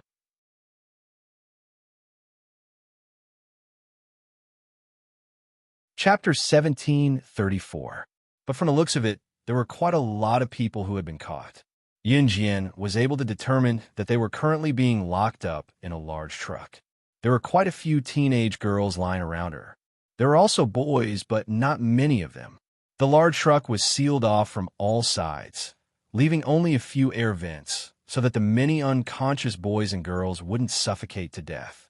The voices of conversation just now were clearly coming from outside the large truck. The large truck was sealed off from all sides, so the voices were coming from outside the truck, but she could still hear them clearly. After a while, the voices outside the truck paused for a few seconds, and then another voice came out. "Hurry up. Go. If we don't leave now, we'll be discovered. Is the back door locked? This batch of goods is very important. They will be working for our organization in the future." People were described as goods in their mouths. After a while, the large truck started moving. No one was awake around her. Yunjin silently stood up and walked to a plastic wall where she could vaguely see the outside. She squinted her eyes and used the dim light to look outside. The large truck was traveling on an extremely bumpy road that was rarely traveled. There was mud all around the road, and large pieces of rocks were piled up together. It was quite bumpy. Yunjin sat in the large truck and could feel the bumpiness around her. She was surrounded by people who had fainted. She stood in place and couldn't move around, but her eyes flashed with a sharp luster. Of course she could escape. Even if she released the innocent boys and girls who were caught with her strength, it would be easy for her to do so. But Yunjin wouldn't do that, because this assassin organization was too strange. Normally, assassin organizations trained professional assassins by kidnapping very young children for training. And once they entered the assassin organization, the chances of survival were less than 1%. So if there were children in the future, they must be careful of them. Once he lost it, he would be left with no one to respond to his cries for help. Yunjin was puzzled by this point. Why would this assassin organization want to capture a teenage girl in her prime? Could it be that they wanted to brainwash them and train them into puppets? Therefore, she had to make this trip. Next, we have important news. In the Donglin city of the northern province, on the same day and at the same time, a total of 10 cases of boys and girls went missing in the driver's seat of the big truck the driver was driving. A simple and honest male voice came from the car radio. After hearing the important news, the driver guiltily turned off the radio. Yunjin could hear the man sitting in the passenger seat next to the driver cursing in a low voice after turning off the radio. F***, hurry up and drive. Everything will be fine once we leave the territory. After a moment of silence, the driver said in a clumsy voice, the drug should have worn off. What if they wake up? So what if he's awake? Don't bother about them. The back is locked. Even if they wake up, they can do whatever they want. The soundproofing of this truck is excellent. After that, the driver and the man in the front seat of the truck didn't say anything else. If it wasn't for Yunjin's amazing hearing, she definitely wouldn't have heard the mutterings of the driver and the man sitting in the front seat of the truck. After about 15 minutes, the people around them woke up. Where is this? After looking around, the first girl to wake up screamed in fright. This scream woke the people around her up from their dizziness. Yunjin narrowed her eyes and pretended to wake up with the others. Well, where are we? Were we all kidnapped? Sob, sob, sob, will we die? I want my mother, I want to go home. The light in the big truck wasn't enough. They could only vaguely feel the other party's presence. When the people reacted, a cry was extremely prominent.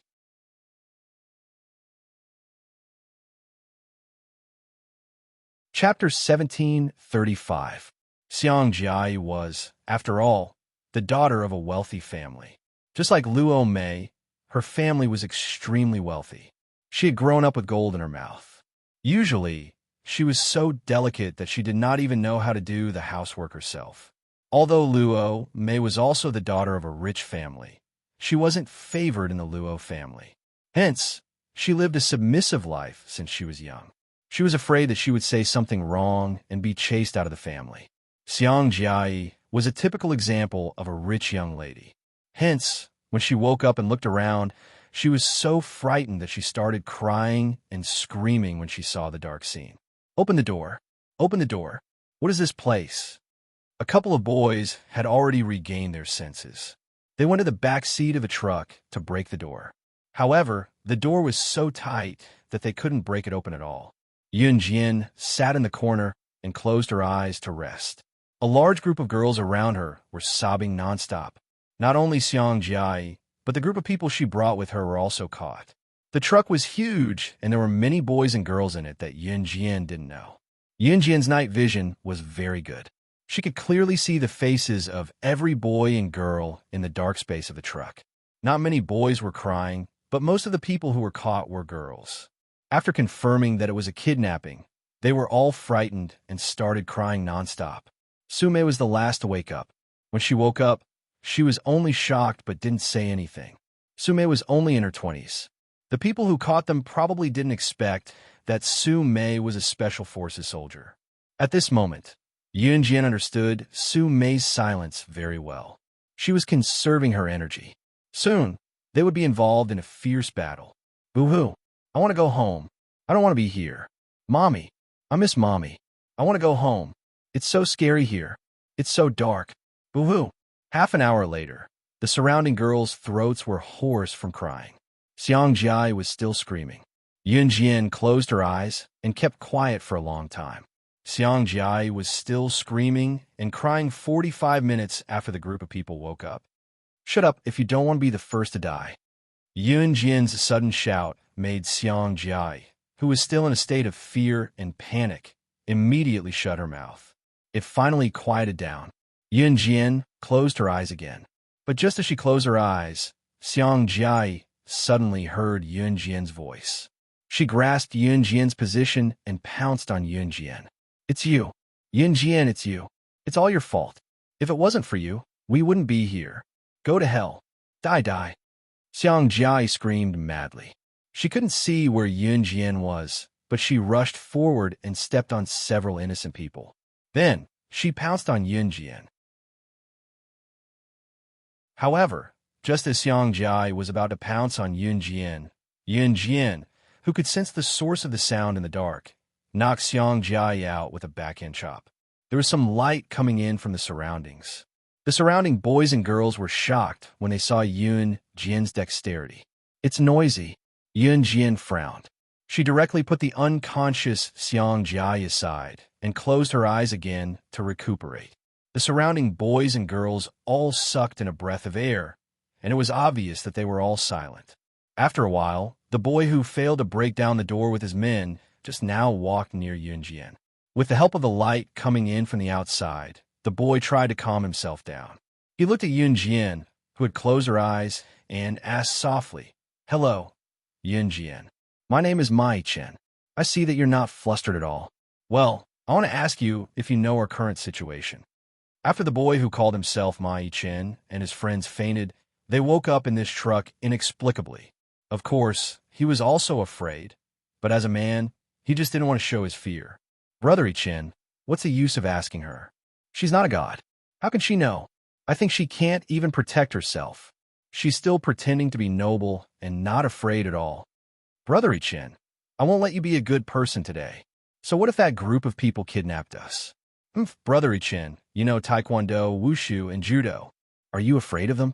A rather confident female voice came from the surroundings. There was a hint of flaunting in her words. Yun Jian opened her eyes. "Roa, don't talk nonsense." Mai Chen quickly stopped the girl. The girl's name was Huyiru. When she heard this, Huyiru was still unconvinced. She was about to continue speaking when Yun Jian's cold words made everyone panic.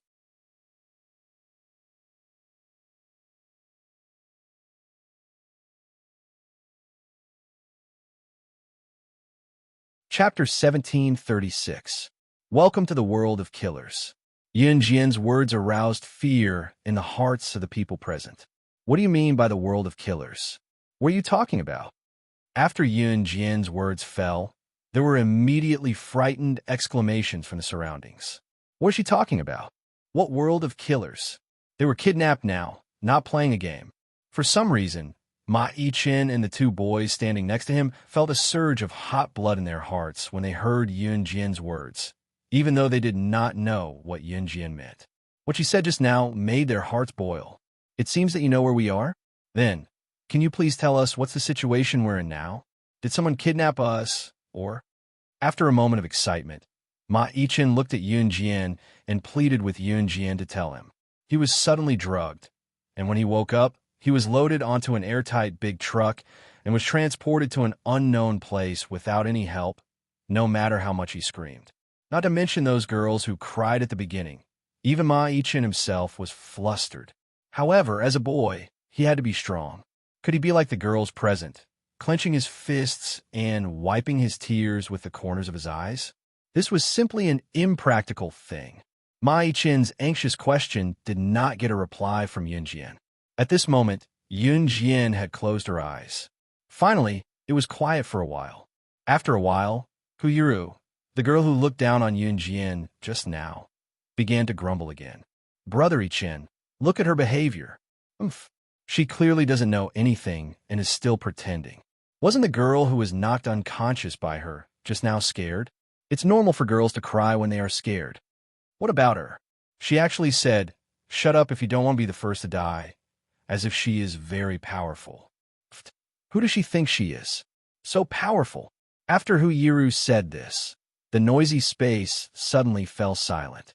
Huyiru swallowed her saliva.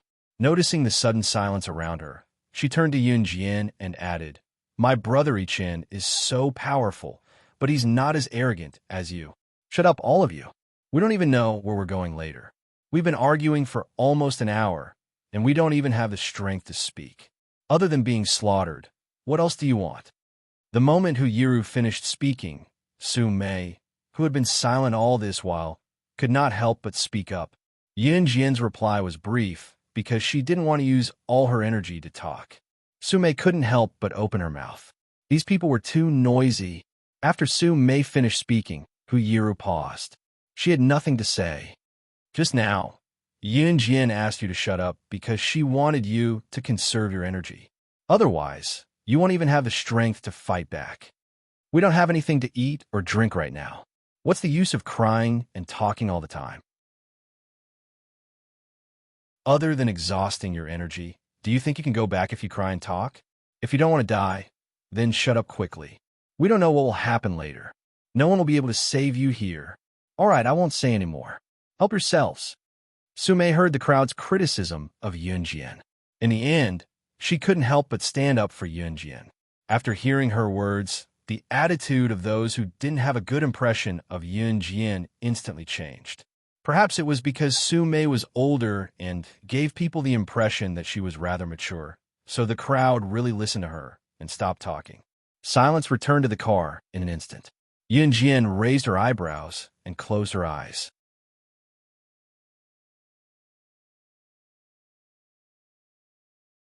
Chapter 1737. The big truck drove for at least 10 hours before it finally left Country Z.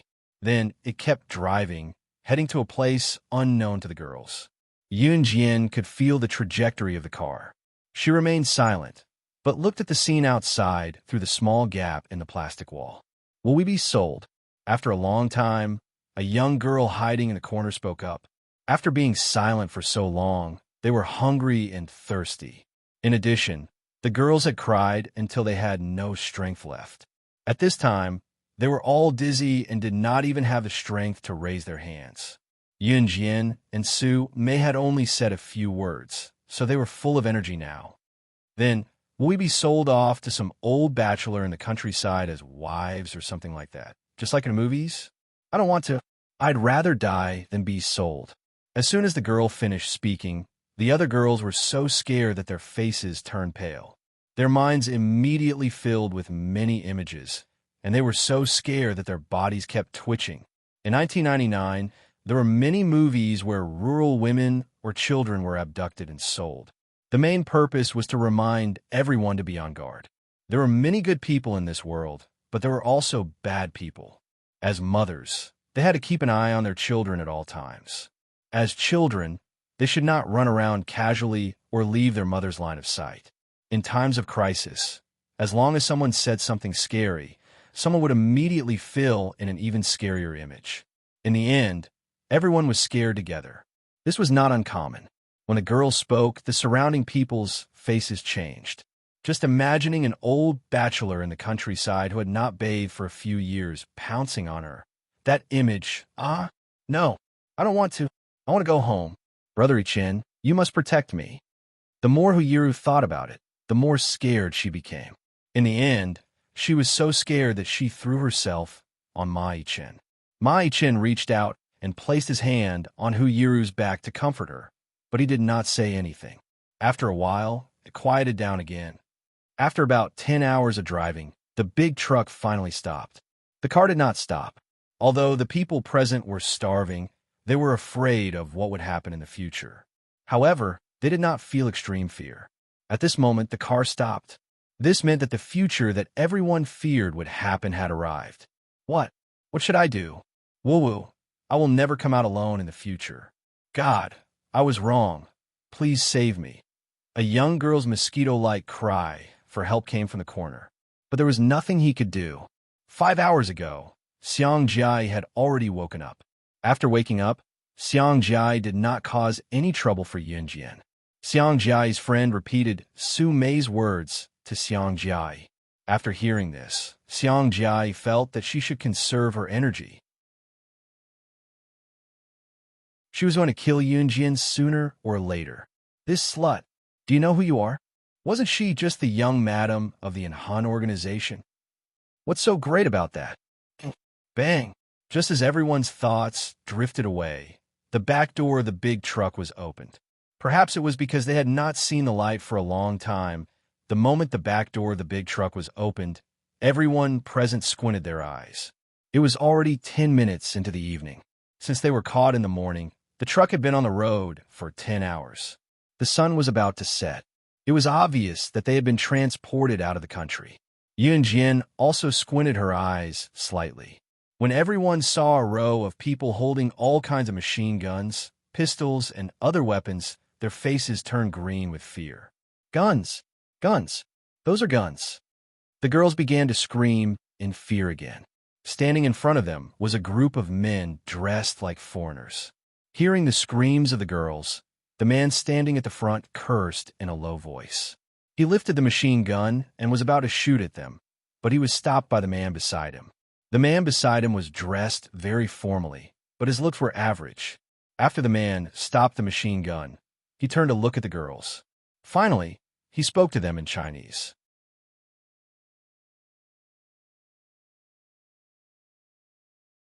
Chapter 1738. Soul Devourer Organization. Yunjian's eyebrows, which had just calmed down, rose slightly again. Soul Devourer Organization.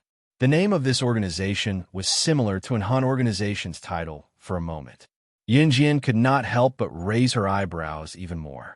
Was he trying to use a similar title to an Han organization to attract assassins from all walks of life to join Soul Devourer? Or was he delusional to think that he could stand shoulder to shoulder with an Han organization one day? Yunjian did not think too much about it. The group of people had already stood on the ground from the big truck. Soul Devourer Organization? Where's this place? I want to go home. I want to go home. Seeing that the foreign man could speak Chinese, a girl shook her head and screamed. She was so scared that her face turned green. Our Soul Devourer Organization is naturally an assassin organization, and this place is obviously the assassin training base of our organization. The foreign man, who was standing at the front, explained to the crowd in fluent Chinese. After that, the foreign man bowed to the crowd and continued speaking in a very gentlemanly manner. And you are very honored to be trained as assassins of our Soul Devourer organization. My name is Jean. You can call me Jean. Coach. Okay, I like this title very much. As soon as Jean finished speaking, the girl, who had been hiding in the corner, saw that Jean was elegant and gentlemanly. She immediately begged for mercy. My mother is still waiting for me at home. Please let me go. You can catch them. You can do whatever you want with them. Just let me go, okay? I'll go back by myself. I promise I won't tell anyone about what happened here. The girl selfishly pointed at Yunjian and the rest and ran back after she finished speaking. Everyone was shocked. Who would have thought that the girl, who was still quite gentlemanly just now, would raise the pistol in her hand and shoot the girl who was trying to escape without giving the crowd any time to react? Blood splattered everywhere. Jean did not realize that he had just killed someone. He was still looking at the crowd with a smile on his face, looking as gentlemanly as ever. Do you like this gift? That girl was dead. She was dead. Only then did everyone realize where they were. Panic and fear spread through their bodies. Whether it was Xiang Jia or Hu Yiru, who had previously disliked Yunjian, they were so frightened that their faces changed. Even Su Mei, a member of the Special Forces, had a dark expression on her face. At this moment, Yunjian's words suddenly flashed across everyone's mind. Welcome to the world of assassins. The world of assassins. She was right. This was really the world of assassins. After killing the girl who was trying to escape, there was no change in his expression at all. It was as if he had just stepped on an ant. It made people's hair stand on end. All right, Baby, don't struggle anymore. Be obedient, and you'll be rewarded in the future. He threw the gun in his hand to his subordinate, then took out a white handkerchief from his trouser pocket and gently wiped his palm and the back of his hand. None of the people present would be able to imagine the ghastly and fearful feeling in this situation unless they personally experienced it. Xiang Jia was so scared that she didn't dare to make a sound, but she covered her mouth with all her might. She was so scared that her whole body was trembling, and she couldn't even stand straight. Ma Yichen was so scared that his face turned pale. At this time, he was really scared. As for Hu Yiru, who was very proud of her brother Yichen's taekwondo, judo, and sanda skills, her expression could no longer be described as horrified. They were all holding guns in their hands. They were guns. How could she deal with her so-called brother Yichen? Just when everyone present was so frightened that they were trembling all over and squatting on the ground one by one, they were so scared that they couldn't stand straight. A girl's voice suddenly sounded arrogantly. Unknowingly, Yunjian was already standing in front of Jean. She looked indifferent and looked at Jean and his men without any fear. She spoke in a commanding tone.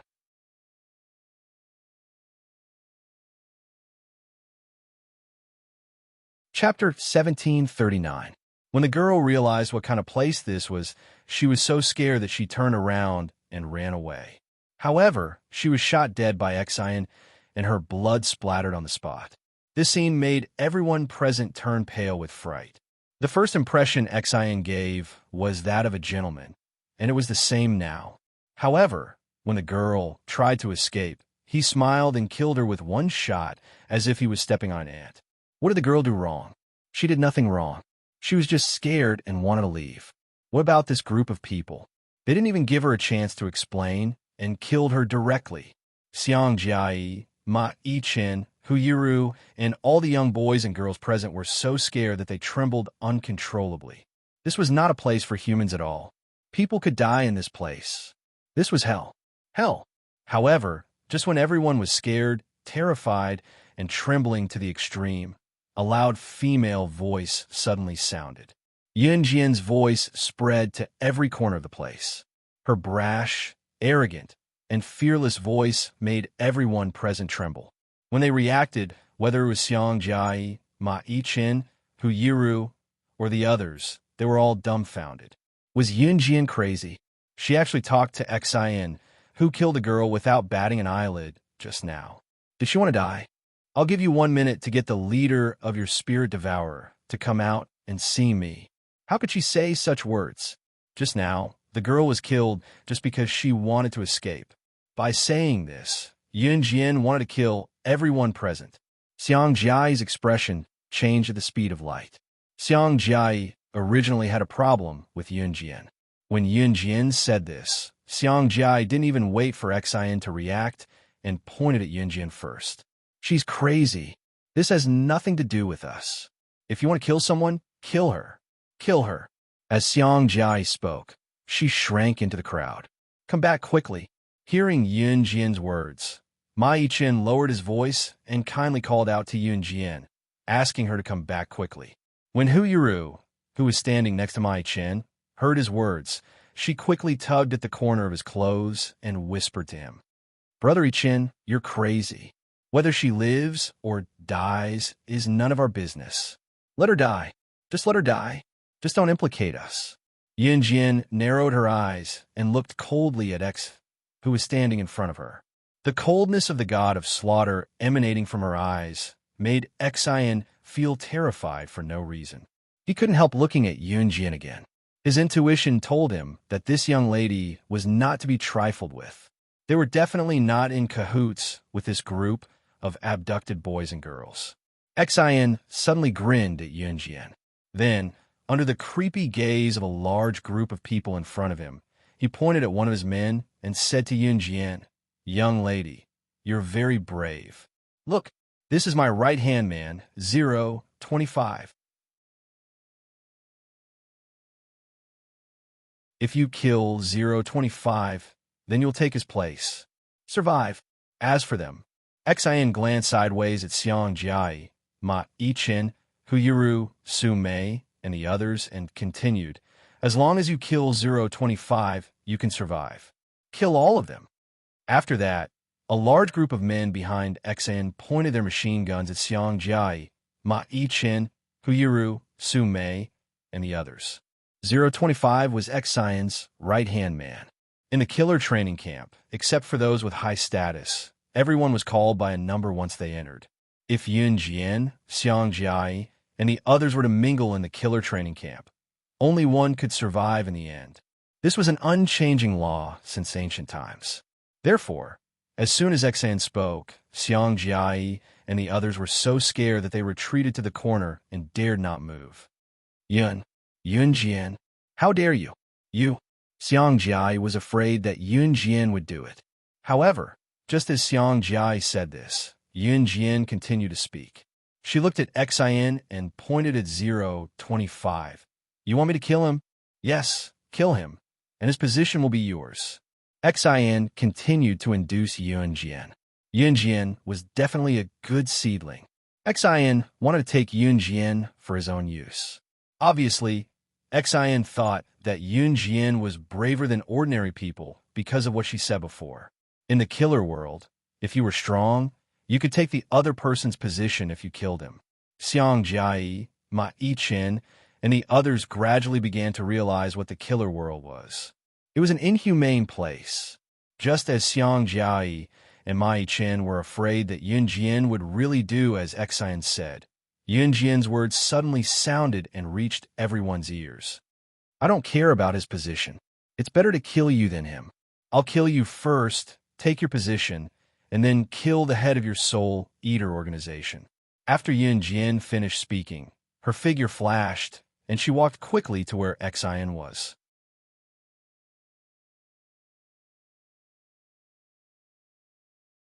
Chapter 1740. What Yun Jian had said was enough to shock everyone present, and it was enough for Xian to kill her. Not only did Xian not kill her, but what puzzled Xiang Jiai, Huyiru, and the others was that Xian actually gave Yun Jian a chance. He let her kill his right-hand man, 025, so that the position of 025 would be given to Yun Jian. This was far beyond what everyone present could bear. The girl just wanted to escape, but she was mercilessly shot dead by Xian. Now, Yun Jian was directly pointing at Xian's nose and asking the leader of the Soul Devourer to come out. And Xian actually gave Yun Jian a chance. But what surprised everyone present was that Yun Jian did not want such a great opportunity. What she wanted was Xian's position. No, she wanted to destroy the Soul Devourer. The Soul Devourer. This was an assassin organization. And Yun Jian wanted to destroy an assassin organization. Did she know what she was doing? Just as everyone sucked in a sharp breath, Yun Jian, who was right in front of them, was already sprinting toward Xian Jin. Xian did not expect Yun Jian to want to kill him. His face suddenly changed, and he wanted to dodge Yun Jian's fatal blow in an instant. So fast. This young girl. Her movements are so fast. Is she originally a professional assassin? Her speed is so fast that I can't even see it with my naked eyes. A boy exclaimed in disbelief. He was dumbfounded, and his mouth was wide open, unable to close for a long time. Oh my God, look! Just as the boy's mouth was wide open, and he was so shocked that words could not describe it, a voice louder than the boy's came out. Right after that, everyone turned to look at Yun Jian. Perhaps it was because the boy who spoke last spoke louder than the rest. Yun Jian flashed by like a phantom, and at this time, Xian's pupil shrank. Xian was not for show. The moment Yun Jian flew towards him, he instantly dodged Yun Jian's powerful blow.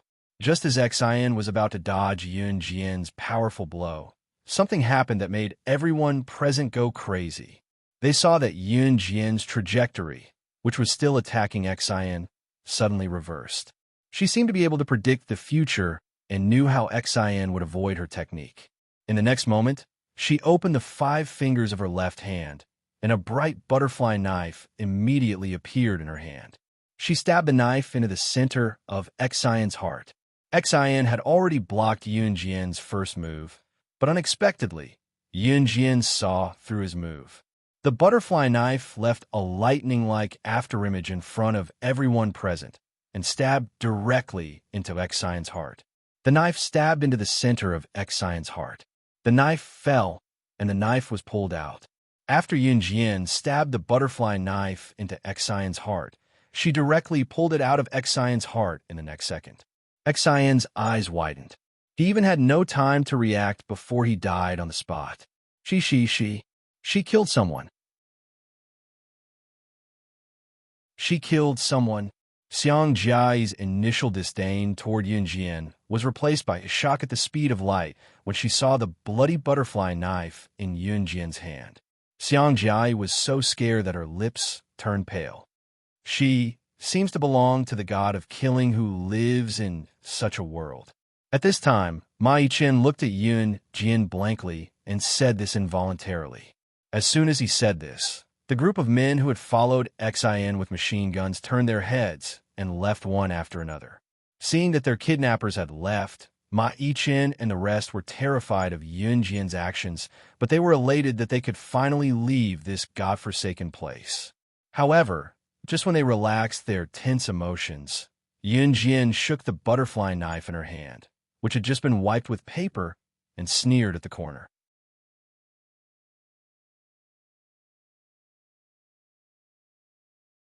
Chapter 1741. As soon as Yunjian finished her words, Xiang Jia, Ma Yiqian, Hu Yiru, and Su Mei were obviously stunned. Yunjian's words meant, who was hiding in the dark? Who was hiding in the dark? Su Mei knew Yunjian's strength, so she did not say anything just now. She did not want to implicate Yunjian. Now that Zhen's men had all run away, Su Mei finally spoke up. Yunjian did not reply to Su Mei. She blinked her eyes up and down, and her long and narrow eyelashes fluttered. It was a beautiful sight. Didn't you just kill a person? What's so smug about it? Hu Yiru was very dissatisfied with Ma Yiqian's evaluation of Yunjian. Even though she had seen such a terrifying side of Yunjian, she still scolded Yunjian coldly. However, Hu Yiru spoke to Yunjian with the mentality that Yunjian would never do anything to her. Yunjian did kill Zhen, but did she dare to kill her? Did she dare? However, Hu Yiru only dared to mutter these words in her heart and did not dare to say them out loud. Hu Yiru, stop fooling around. As soon as Hu Yiru finished speaking, Ma Yiqian suddenly stopped her with her full name and did not let her continue talking nonsense. Brother Yiqian, who are you helping? That's how it is. Hu Yiru thought that Yunjian was pretending to be a ghost. There was clearly no one hiding in the dark, but Yunjian still had to pretend that there was someone hiding in the dark. However, just as Hu Yiru said this, a strange male voice suddenly came from the dark. There was a trace of indescribable gloominess in the voice.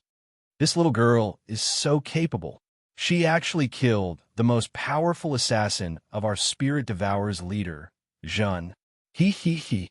After this strange voice came out, a man wearing a black and gray robe walked out from the dark. He had a high nose bridge and a face that looked like a woman's, but the voice that came out of his mouth was that of a foreign man. Although this foreign man looked a little like a woman, as long as one was not blind, one could still tell his gender at a glance. The foreign man spoke extremely fluent Chinese. Coupled with his strange tone and tone of voice, everyone present had a moment of panic. There was really someone hiding in the dark. Who was this foreign man who suddenly appeared? Your purpose. This foreign man had been standing in the dark and watching the situation here for a long time. Yunjian had sensed his presence long ago, but she did not say it before. Now that they were in front of everyone, Yunjian did not beat around the bush with the foreign man. She looked at him and said it nonchalantly. The foreign man was slightly stunned. When he came to his senses, he pulled his lips and broke into an imperceptible smile. The foreign man immediately restrained his strange voice and returned to his normal tone. He looked at Yunjian and said with a smile, I like to talk to smart little girls. He. The foreign man stopped laughing and looked at Yunjian sideways. He pursed his lips and said softly, My name is Neil. I'm a senior assassin of the Spirit Devourer. When I saw you kill Zhen, Your movements were clean and neat. You're even more powerful than our leader of the Spirit Devourer. So I ask you to cooperate with me. We'll attack from both sides and kill the leader of the Spirit Devourer. As long as you agree, I'll send everyone here home safely. What do you think? When Neil spoke, his ambition was exposed. He was just a small senior assassin of the Spirit Devourer. His strength was clearly more powerful than Jun. Why did the leader of the Spirit Devourer not pay attention to him? The leader of the Spirit Devourer was just a woman. Her strength was not much stronger than Jun. He and Neil were not convinced. So, he wanted to work with Yun Jian to kill the leader of the Spirit Devourer. So, what about the benefits you're going to give me? Yun Jian narrowed her eyes and replied indifferently. Neil originally thought that Yun Jian, this little girl, would thank God for sending everyone home safely. However, he did not expect Yun Jian to be unsatisfied. His face darkened and he asked, "Then what do you want?" "I want half of the Spirit Devourer's forces to belong to me." Yun Jian's words made Neil's pupils shrink slightly. You're tuning in to the Romance Rendezvous YouTube channel. We're so grateful for your support, and don't forget to subscribe to join us on this incredible journey through captivating stories. Your generosity through donations truly makes a world of difference, as it's the primary source of revenue that allows me to expand and enhance this channel for you. Thank you from the bottom of my heart for being a part of this adventure.